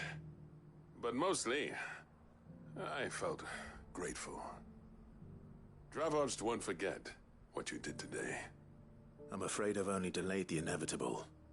There's no getting rid of that ether flood. Meaning that any living thing which stumbles into those mines will end up clawing at your walls again. And that's if the flood don't spread. If it does, well, I hate to say it, but the village's days are numbered. That may be, but we're staying just the same. With ether floods springing up all over, it's no less safe than anywhere, and more importantly, it's our home. We'll fortify the gates to the north, and I'll see that they're guarded day and night. All right. Then we'll give you a hand shoring up those defenses. As for you, Blackthorn, that's twice you've turned up when Dravos needed you. So, thanks. I shouldn't have stayed away so long. And I shouldn't have left without talking it over with you first. Too bloody right you shouldn't. Though I doubt I'd have listened. I always envied you. How you made everything look so easy when, for me, it was anything but. You leaving gave me the perfect excuse to hate you. And from that day on, I never once stopped to wonder what it would have been like if you'd stayed. But what you said earlier, it was true. You'd have been the death of this place. Finally, something we can agree on. I hope you see the sense of it eventually. You kept this place alive. Alive, perhaps. Wealthy even, but Dravoged isn't what it once was. Our work used to be the pride of Dalmekia. Now, we churn out the same rubbish day after day because it's easy and turns a profit. It's not about the craft anymore. I wouldn't send my sons to war wearing the shit most of our smiths are making. I've kept working, honing my skills, trying to lead by example, but no one sees the point. The average castle apprentice has as much passion for the craft as our current lot. Come back to us, Blackthorn. Remind Dravoged what a true master blacksmith looks like. I'll even man those bellows of yours if it means we can work at the same forge again. That's a kind offer. Kinder than I deserve. And I wish I could accept, but I'm needed elsewhere. There's people who trust their lives to my steel, and I daren't let them down. Fair enough. But that doesn't mean I couldn't visit from time to time. Let's see if we can't rekindle this town's passion for the craft, shall we? I'd like that. Just be sure to tell Snotty to let me in the next time I come calling, yeah? Knowing him, he'd let you in anyway. Blackthorn. The Master Smith turned outlaw, back in my good graces. I never thought I'd see the day.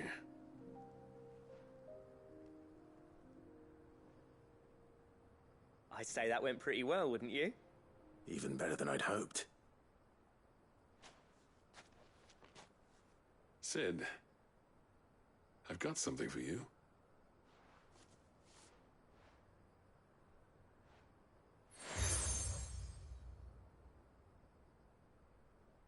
And this is?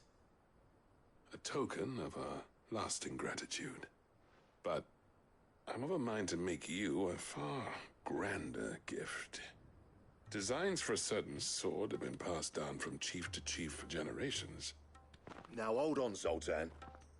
There's a reason no one's made that blade in centuries. There's not been a craftsman equal to the task.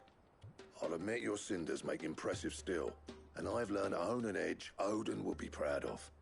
But the engravings on that thing, are enough to make a jeweler cry. And they're not just for show, either. Have you forgotten what brought you back to Dravozd in the first place? A certain ring? I knew I'd never surpass you with a hammer and tongs. So I turned my hand to a different kind of metalwork. Between the two of us, I'd say we're the equal of any master craftsman ever to have graced a forge.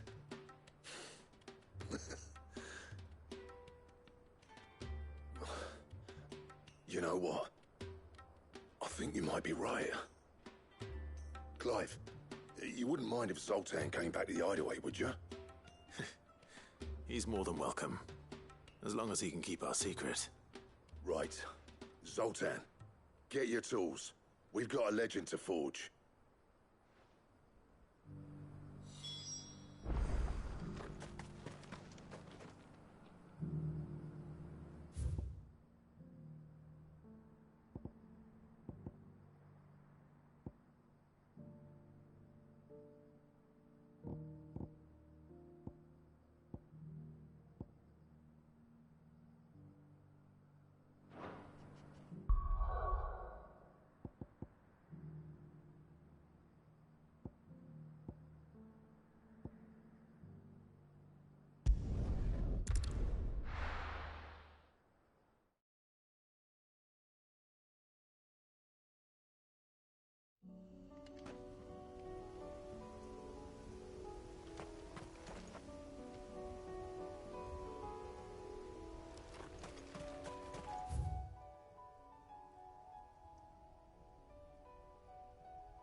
Ready, go?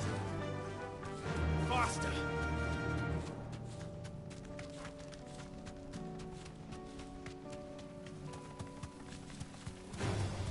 All right.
Straight home now.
That's all of them. No one can uncross his toes now.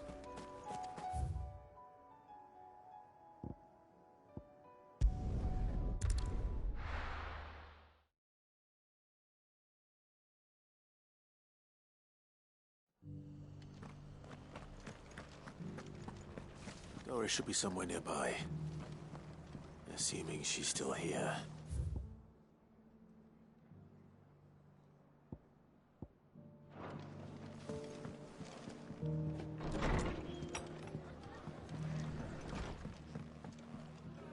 Ah, Clive. I was just about to send for you.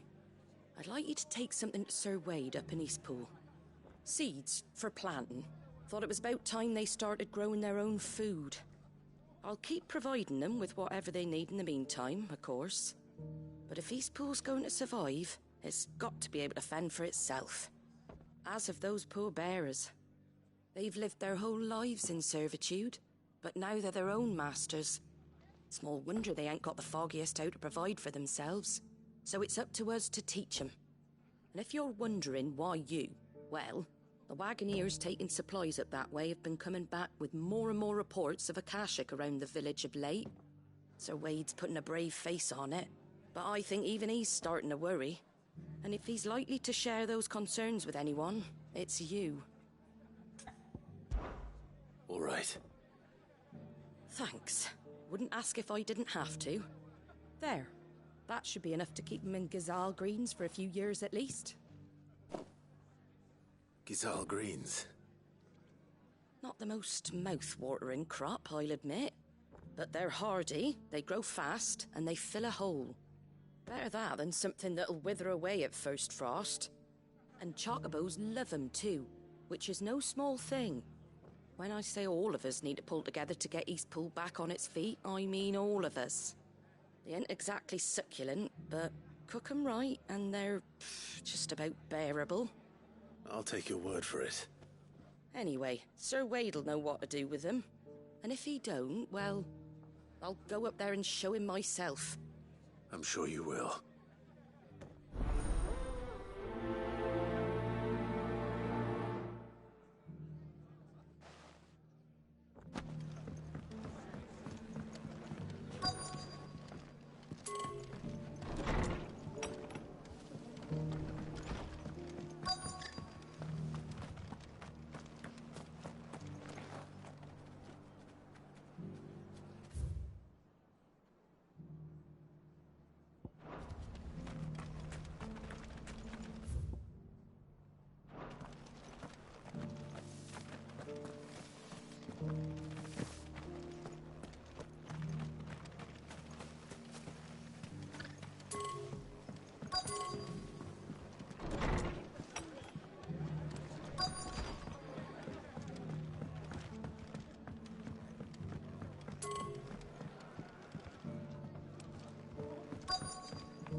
It doesn't still hurt, does it?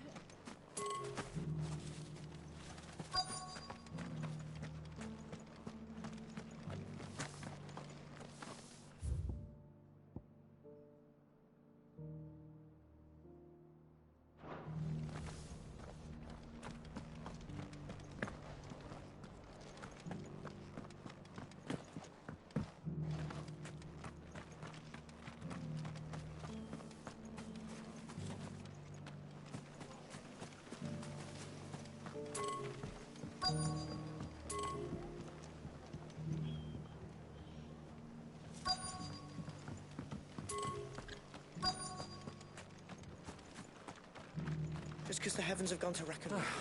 Nearly done. The world seems to be changing so fast lately, I can hardly keep up. But what I do know...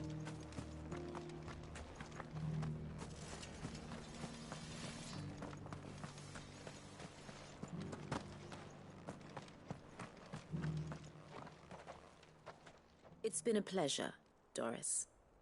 Just like old times. I'll give your offer some thought, my lady. How goes the investigation? Sid, what brings you to Martha's Rest? You. I heard you were out here on your own, tracking our slaver. I trust you're being careful. Of course. And it had to be me. The bearers from the Dragon's Eyrie confirmed a long-held suspicion of mine that the slaver we've been tracking is an old acquaintance.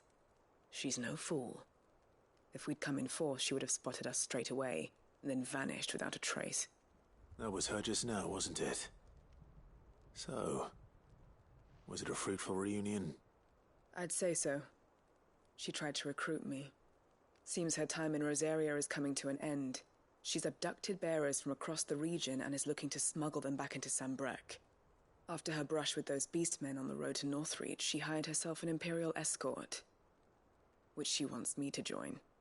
She's dangerous, Sid, but I think I can stop her. Then I'm going with you. I'll take care of the escort. You can see the bearers to safety. Where are they? The Baum Archers, soon to break camp. You go on ahead. I'll follow once I've sent word back to the hideaway.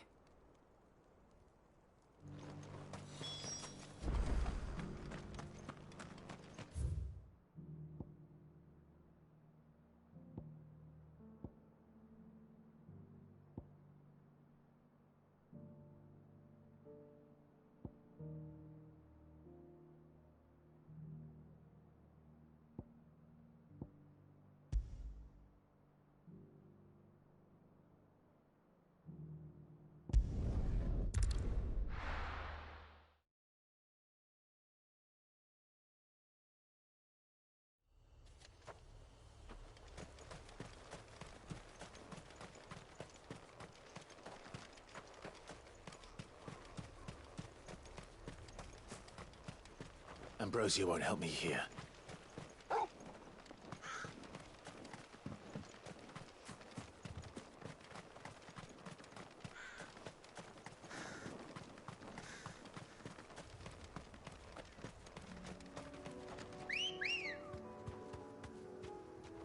Ready, go?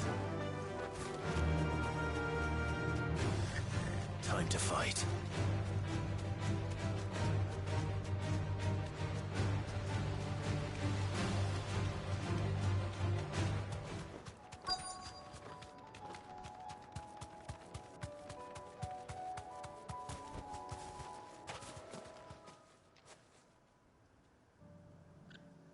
Good. They haven't broken camp yet. How did Doris come to know a slaver, I wonder?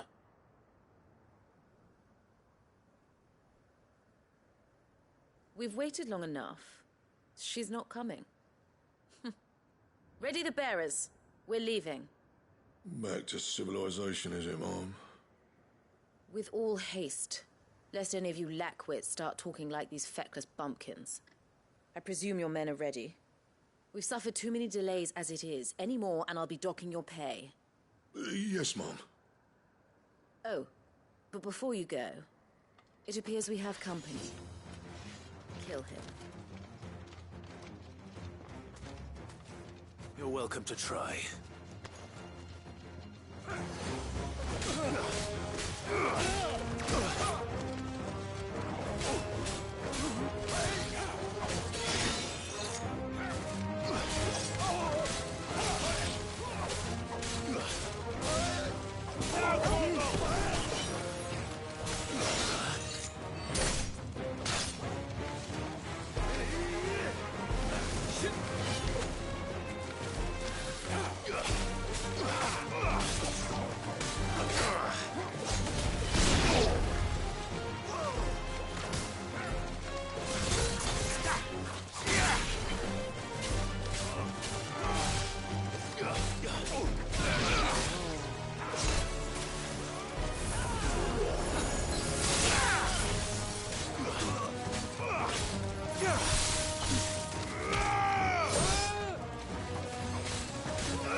So much for your escort. You'll forgive me for not avenging my men. I'm not the swordswoman I used to be. I surrender. Do with me as you wish, Sid the Outlaw. Sid! Ah, Doris. I take it you're not here to rescue me from our brooding renegade? You know, I always wondered where you'd vanished to. But casting your lot with this criminal of all people... Better fighting for a cause than killing for coin. I'm sorry, Sid. I should have told you sooner. This woman, my former master, once trained... Great what? Loudly crying face, loudly crying face, loudly crying face. She raised me like a daughter, and I did terrible things to earn her favor. It wasn't all terrible, surely. We had our fun, too. You were always so eager to learn. How you came to this time. I was on my PC, so didn't see the notification. Loudly crying face. Or to the books. Always either or. But you proved yourself a master of both. That's why I kept you for my own. How about it, my little dagger? Care to swear that blade to me again? I never swore my blade to you, nor will I ever. I fight for a higher cause, to liberate the bearers of this world. Farewell, Master. Thank you for making me the weapon I am. You always were a righteous child. Perhaps that's the reason I loved you so.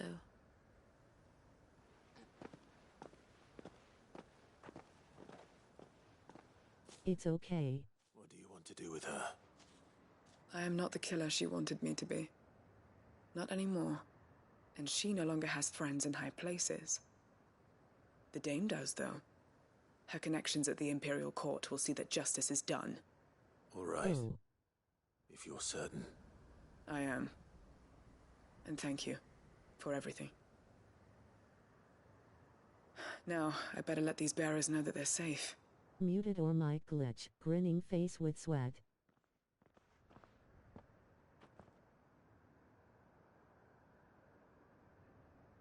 And I should head back to the hideaway. Thanks for understanding.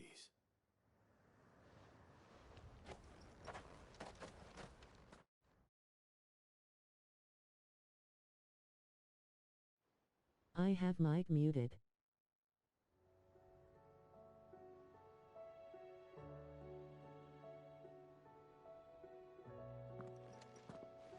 Welcome back, Sid. Doris's message just arrived. I hear you saved more bearers from being smuggled across the border. With any luck, they'll be joining us in the hideaway shortly. Ooh, eyes. Owen, your letter. You don't need to worry about Doris anymore. I'd been hoping as much. She mentioned one or two things in her report. So the slaver we'd been chasing all these months was her former master. Wish I'd known. She's been arrested, by the way, over in Sambrek. Went quietly, or so we're told. And she won't be getting off lightly. The Empire may have no love for bearers, but it's none too fond of black market traders either. I'm stream Overwatch then Resident Evil 0. I'm sure it wasn't. But don't worry. She'll be alright. I hope so. Suppose you should know, eh? You had quite the past yourself before you came here, or so I understand. Anyway, thanks again, Sid.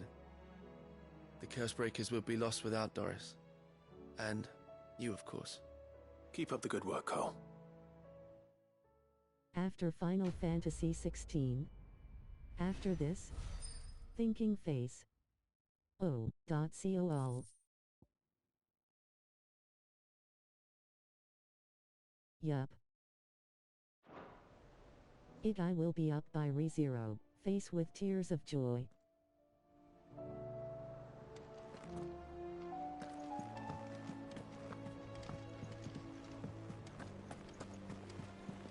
Covered in nicks and... I was about to go to sleep at 3:10 am. Skull.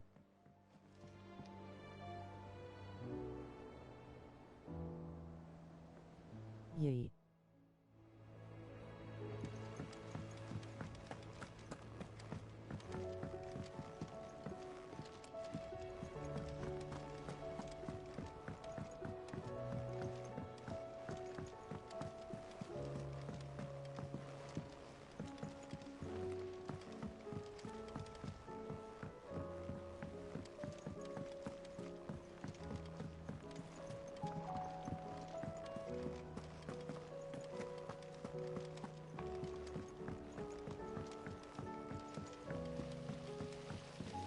And I have to leave by Sunday early morning, so also have to pack stuff tomorrow.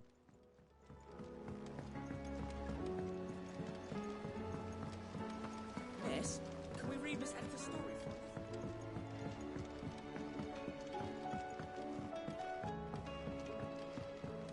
you? With Canva in the hands of Akashic. Ah, Sid! Well, let's see. I am tired right now. So good night for now.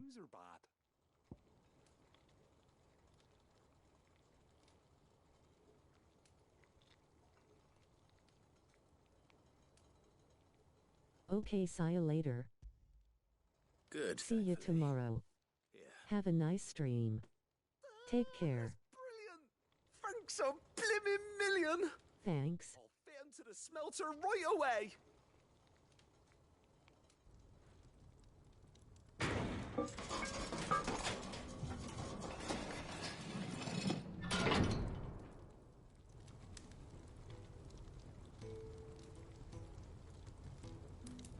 May I present to you... This is fun TBH, face with tears of joy chatting stream, huh? Furnace! Ain't bad, is she? She's a beauty. You saved my bacon again, Sid, and I ain't about to let your good deed go unrewarded. It's fine, really. My bag's flexible enough already. Oh, don't say that. I'm sure I can make a few improvements to it yet. You could just buy me a bigger... How about that clasp? Looks a bit stiff. Reckon you could loosen it up and make some more room? And I reckon I know how. With a new alloy we've been working on. The Telemon furnace was just what we needed to perfect it. It's a metal, see? So it's lovely and strong, but it's also, well, stretchy, if you can believe it. Stretchy metal. Well, if you insist. That is the spirit. You'll love it, I promise. Lol, sure.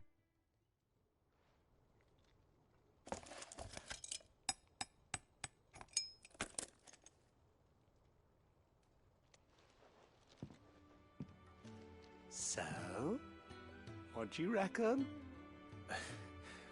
It's actually quite ingenious. Thank you, Owain. Shh, don't mention it. You earned it.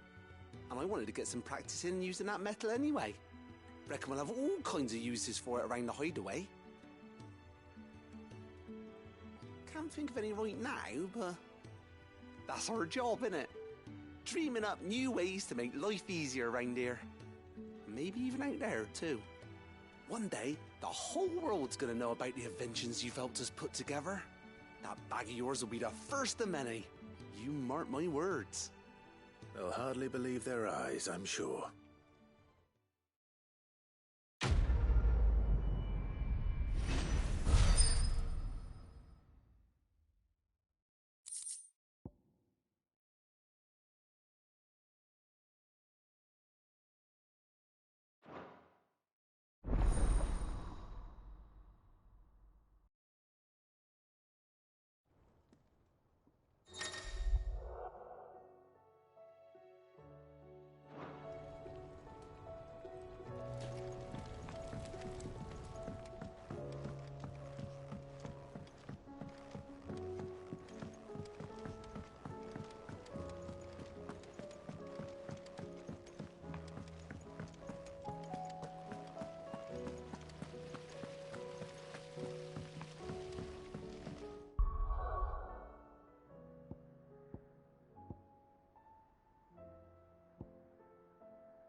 see.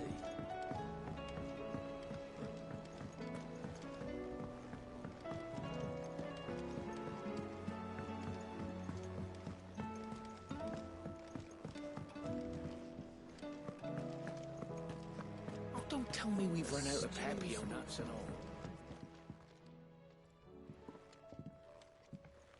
Ah, the man himself.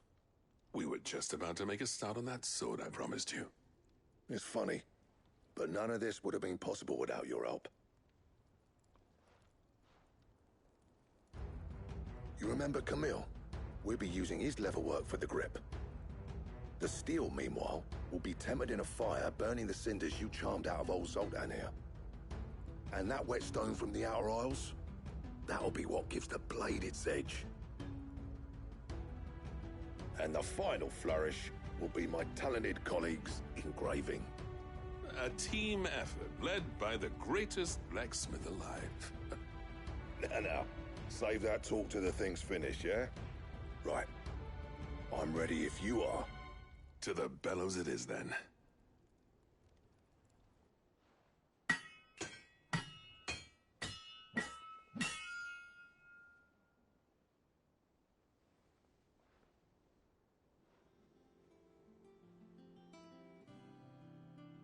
Well, bugger me. We actually did it.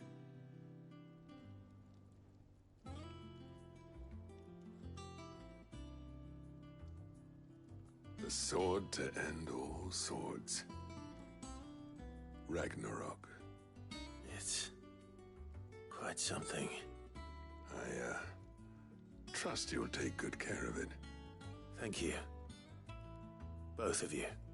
So, does this make you pair the greatest craftsman alive, then? This? Nah. This was just following the footsteps of the greats of old. It'll take more than that to earn us our place in history. But we're up for the challenge. Here. A list of materials. Zoltan and I got talking on the long road back from Dravost. We reckon with those items there, we could craft something even better than the Ragnarok. Something worthy of a legendary outlaw like yourself. That's a weapon I'd like to see. You leave this list with me. I was hoping you'd say that. One legend at a time, eh, lads? Before you start on the next, who fancies raising a cup to friendship reforged? Good idea. No more drinking to forget my past. It's about time I had something to celebrate. Then tap the kegs! Vulcan's boys are on their way!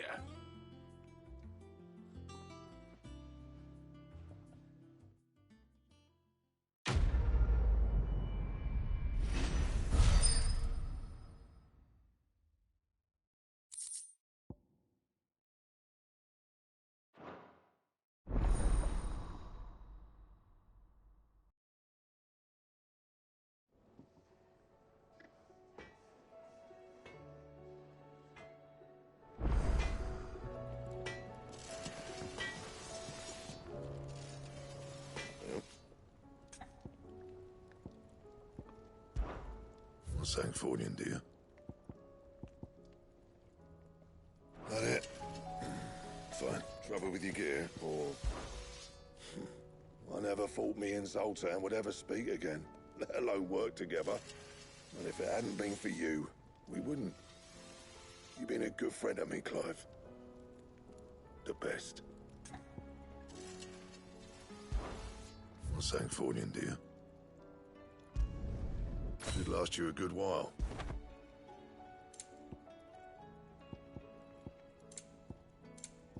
That it? Fine. Oh, don't tell me we've run out of papio nuts.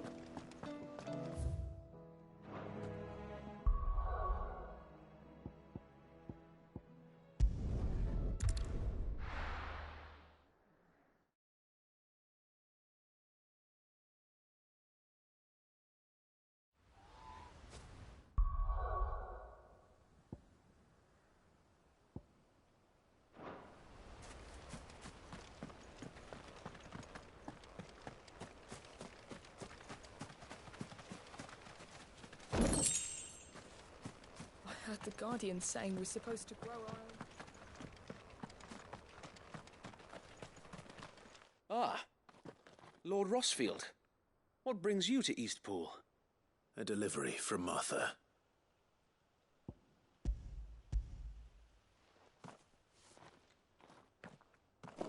These are Gizal green seeds. Martha's keen to cut the apron strings, then, is she? I jest, of course. You see, I had thought we might be able to revive the old wheat fields, but they'd long since gone to seed, only without the seeds. Martha was hoping he might be able to show the bearers how to plant and tend these, so that they'll be able to fend for themselves.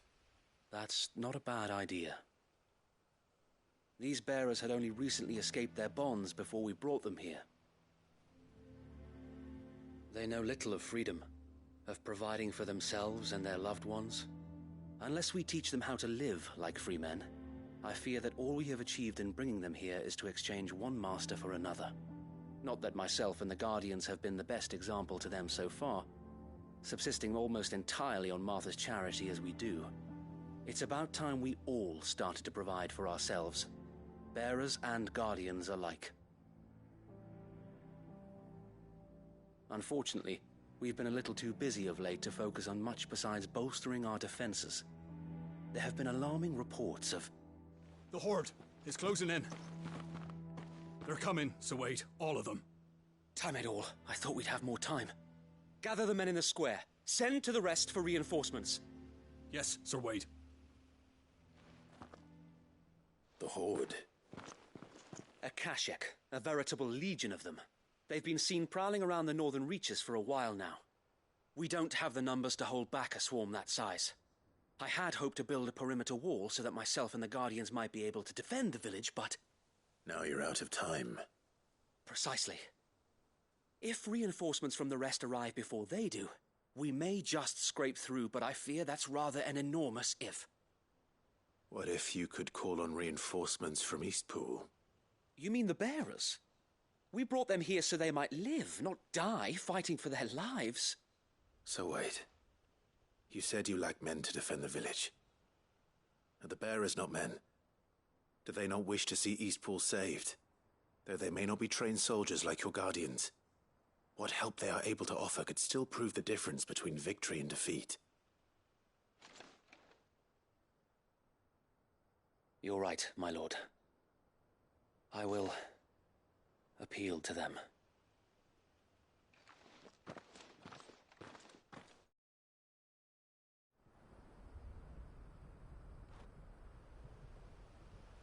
My friends, I humbly beg your aid. We Guardians are few and our enemies many. But I swear we can defeat them with you at our side. You would send us to the slaughter, to serve as bait for those fiends so that you and your men might be spared. And to think we trusted you. Say what you will, a home is not worth dying for. But it is worth fighting for.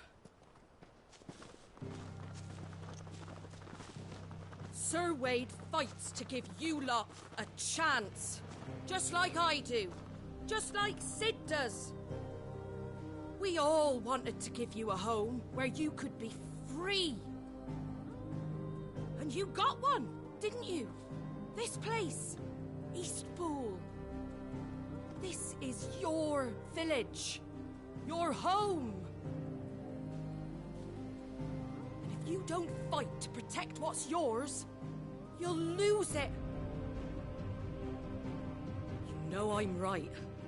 This world wants to take everything from you. Everything. Your homes, your freedom, your very lives. So then, are you going to stand by and let that happen to you? Are you going to accept fate like good little Bran did and die, having never stood up for yourselves? Or will you fight like free men and women?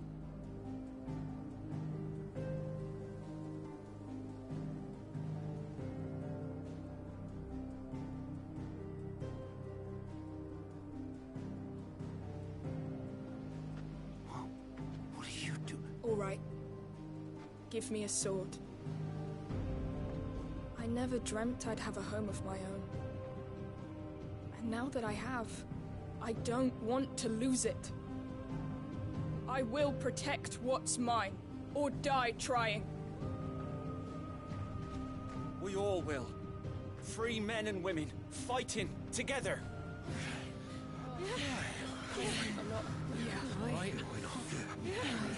For Eastpool! For Eastpool!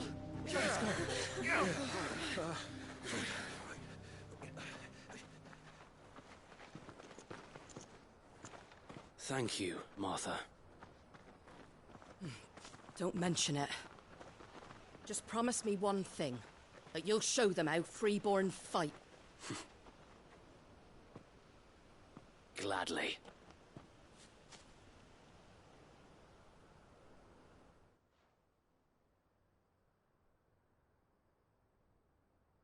Well, if it was numbers you were lacking, you certainly won't be now. Thanks to you. Me? Oh, I just love the sound of my own voice. Lord Rosfield, my lady, we're ready. So what's the plan of action? We'll divide our forces into several small detachments, each made up of guardians, bearers, and guards from the rest. These will position themselves at strategic points around the village. Upon engaging with the Akashic, each detachment will keep the creatures occupied as best they can, steadily retreating all the while. You're going to lure them into the village? I am. We will have neither the time nor the resources to treat the wounded, so injuries must be avoided at all costs. Instead, we will focus purely on defense at first. By coordinating our withdrawal through the use of messengers drawn from among the bearers, we will aim to have the swarm converge at a point of our choosing. With luck, that point will be the village square, the perfect place for our most able warriors to surround them and fall upon them, and for you and I to finish them off. A sound plan, but one that'll require a leader with a cool head and strong nerves to coordinate the retreat. I'd say you have both in abundance, Sir Wade, but you'll be needed. Please, leave the last of the fighting to me. Ha! And let you have all the glory. Sir Wade! They're here! Then you know what you must do. We work together, everyone playing their part, each shielding the other that no man might fall, that Eastpool might live on. For Rosaria! For Rosaria! We've no time to argue, my lord. I'll do as you ask. And I will do as you ask.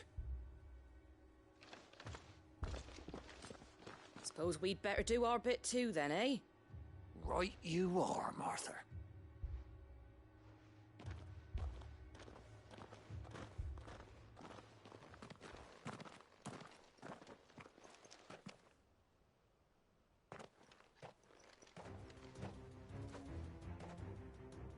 The calm before the storm.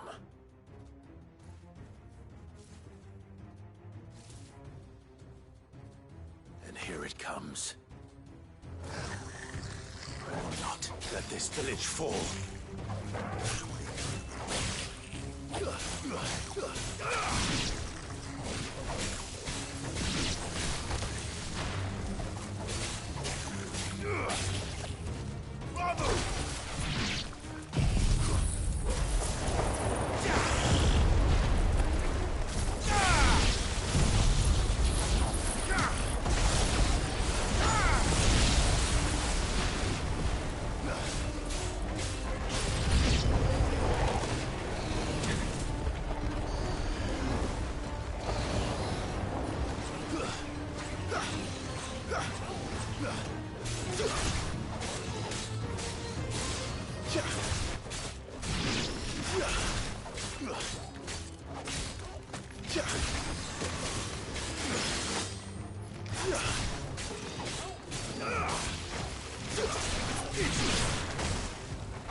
There's a good boy.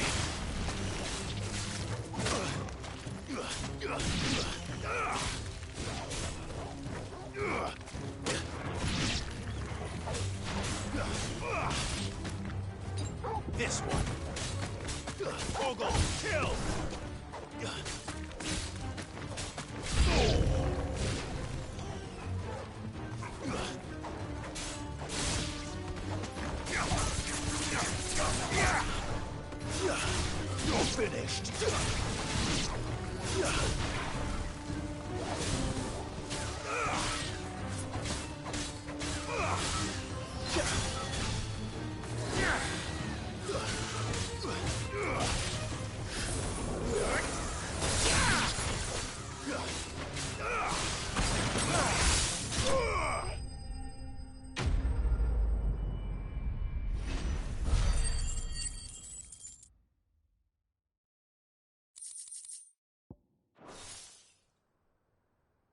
Looks like that's the last of them. Lord Rosfield! Change of plan! What is it? Owl from the rest. An Akashic Curl's been sighted on Rhiannon's ride and is headed in their direction. Well, the better half of her guard is here. So wait, how many Akashic remain in East Pool? Hard to say. My men are still facing some resistance, but I think the worst is behind us. I could order a detachment or two to fall back and... No. Let them finish the job. You stay here too, Sir Wade. Your men need you. I'll go after the Curl. Join me only when East Pool is won. If you're sure, my lord. May the Founder protect you.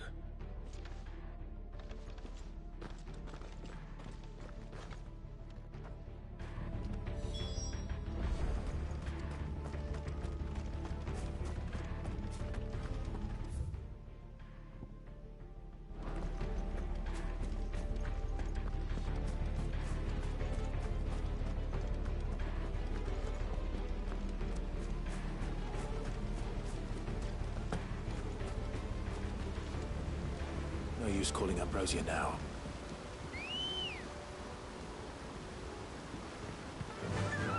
Run like the wind.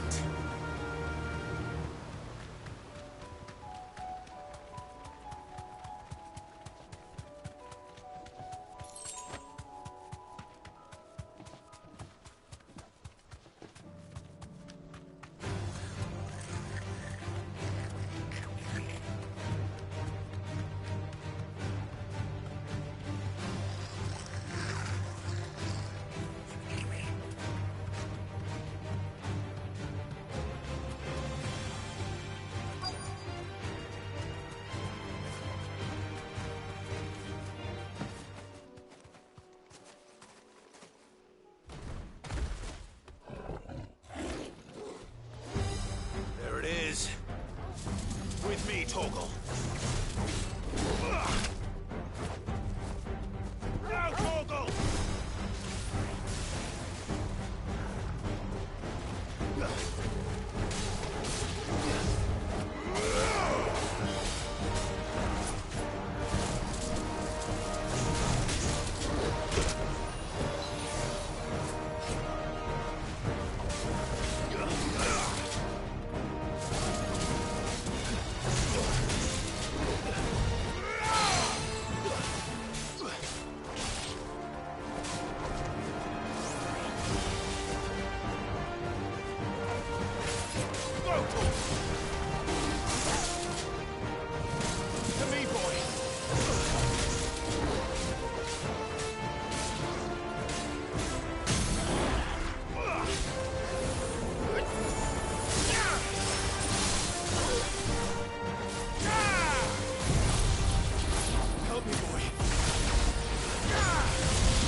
All right. Back to East Pool.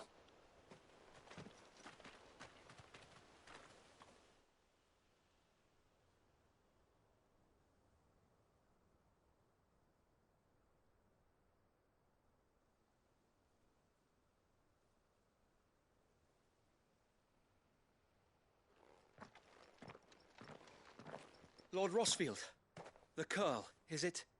It's dead. Thank the Founder for that. And for you, my lord. We were able to eradicate the rest of the Horde. I have guardians posted around the village to keep watch for further attacks, but all seems quiet for now. I hesitate to say it, but I think it might be over. I think it might.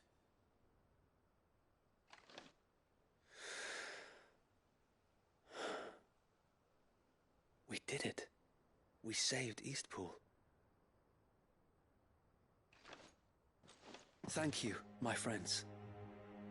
Thank you. No, Sir Wade. It's us who should be thanking you. You brought us together. Showed us what it means to fight for what you hold dear. We never had nothing to call our own before. We didn't know what it meant to protect it, but now we do. We really do. Forgive us, Sir Wade. You and your people saved us, and still we doubted you. But there's no doubt in my mind anymore. We're free men now, so we have to start acting like it. We have to fight to protect what's ours, to protect Eastpool. And we shall. We all shall. Together. This is our home. And if anyone or anything tries to take it away, they'll have us to answer to. Come on then. Let's get to work. This village isn't gonna rebuild itself.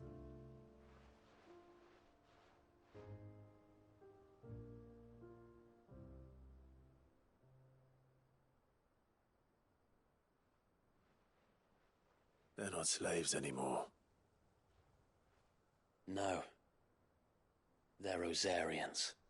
Your father took pity on the bearer's plight, and I believe if he were still with us today, this is what he would have wanted.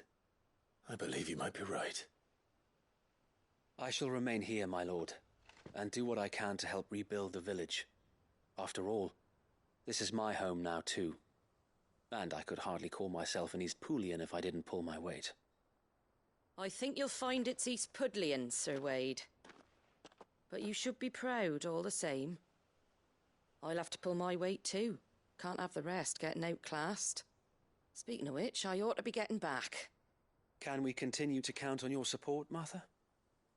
Of course, and I'll be counting on yours too. Us Rosarians have got to stick together, haven't we? Indeed we have. And Clive, come by the Golden Stables when you get the chance. I ain't paid you for delivering them seeds yet. All right. I will.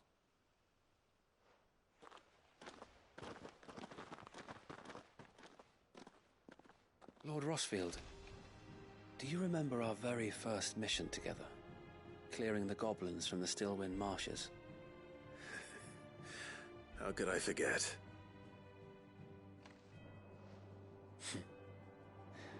There's one sight that I shall never forget. You, facing off against that giant Morble. Not a trace of fear on your face. Since that day, there have been more than a few times when I felt like giving up. When the odds seemed so stacked in the enemy's favor, I thought I may as well just lay down my sword and surrender. But every time, I would think back to the look in your eyes that day and remember what it means to be a shield.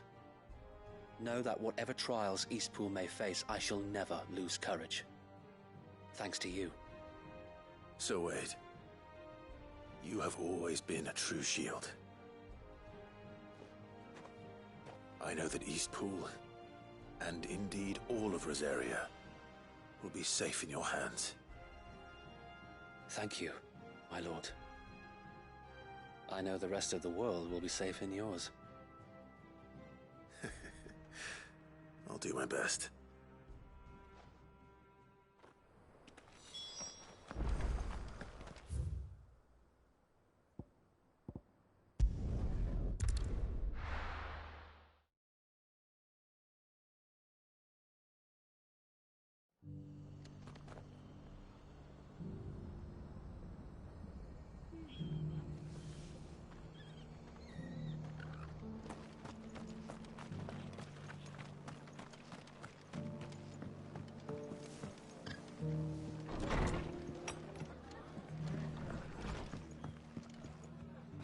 The hero returns.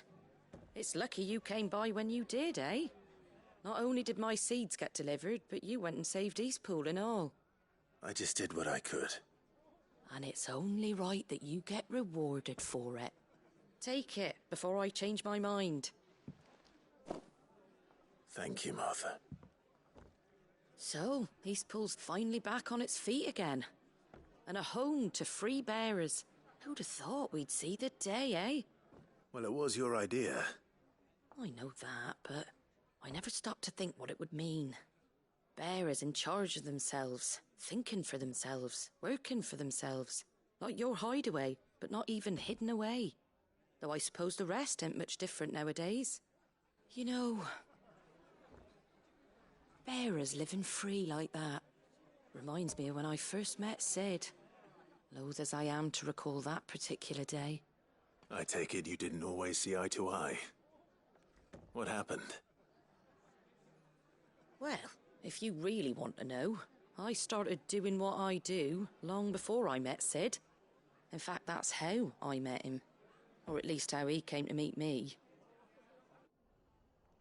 He showed up at the stables one day, asking questions about who'd been buying up bearers. Founder knows what he thought I was doing with them. Running a hunt, poking around in their innards. Something awful, anyway. Me, I thought he was a new constable. Thought the game was up. But somehow we both managed to work out what each other was about. And before I knew it, the cheeky arse was rattling on at me about how I was doing it all wrong. After all my hard work. Told me I was giving them relief, but not freedom. That my bearers were still dying as slaves. Got right under my skin, it did. Told him if he didn't like it, he could bugger off and report me to the garrison. And do you know what he did? He smiled. And then he laughed. And then I did the same. We made a pact that day, that whenever one of us was in need, the other would always be there for him. And you were? Well, we both wanted the same thing. To make life better for bearers. Just like your dad. Do you know I was born right around the time Elwyn became Archduke? Growing up, I saw how he tried to change things. He certainly didn't lack for ambition, that one. Indeed. But the loftier one's ambitions, the harder they are to achieve. Which is why those of us who follow in their footsteps need to finish what people like Sid and my father started. Suppose you're right, aye. And if we don't manage it, there's always them who come after us. Good thing we've got a few half-decent sorts waiting in the wings, eh? It's almost enough to give you a little bit of hope. Just a little. Anyway, enough nattering. Better get back to work. Let's see about making everyone some dinner, shall we? The least the folks who saved Eastpool deserve is a hot meal. And you and me ain't gonna save the world on an empty stomach neither. That sounds like a wonderful idea.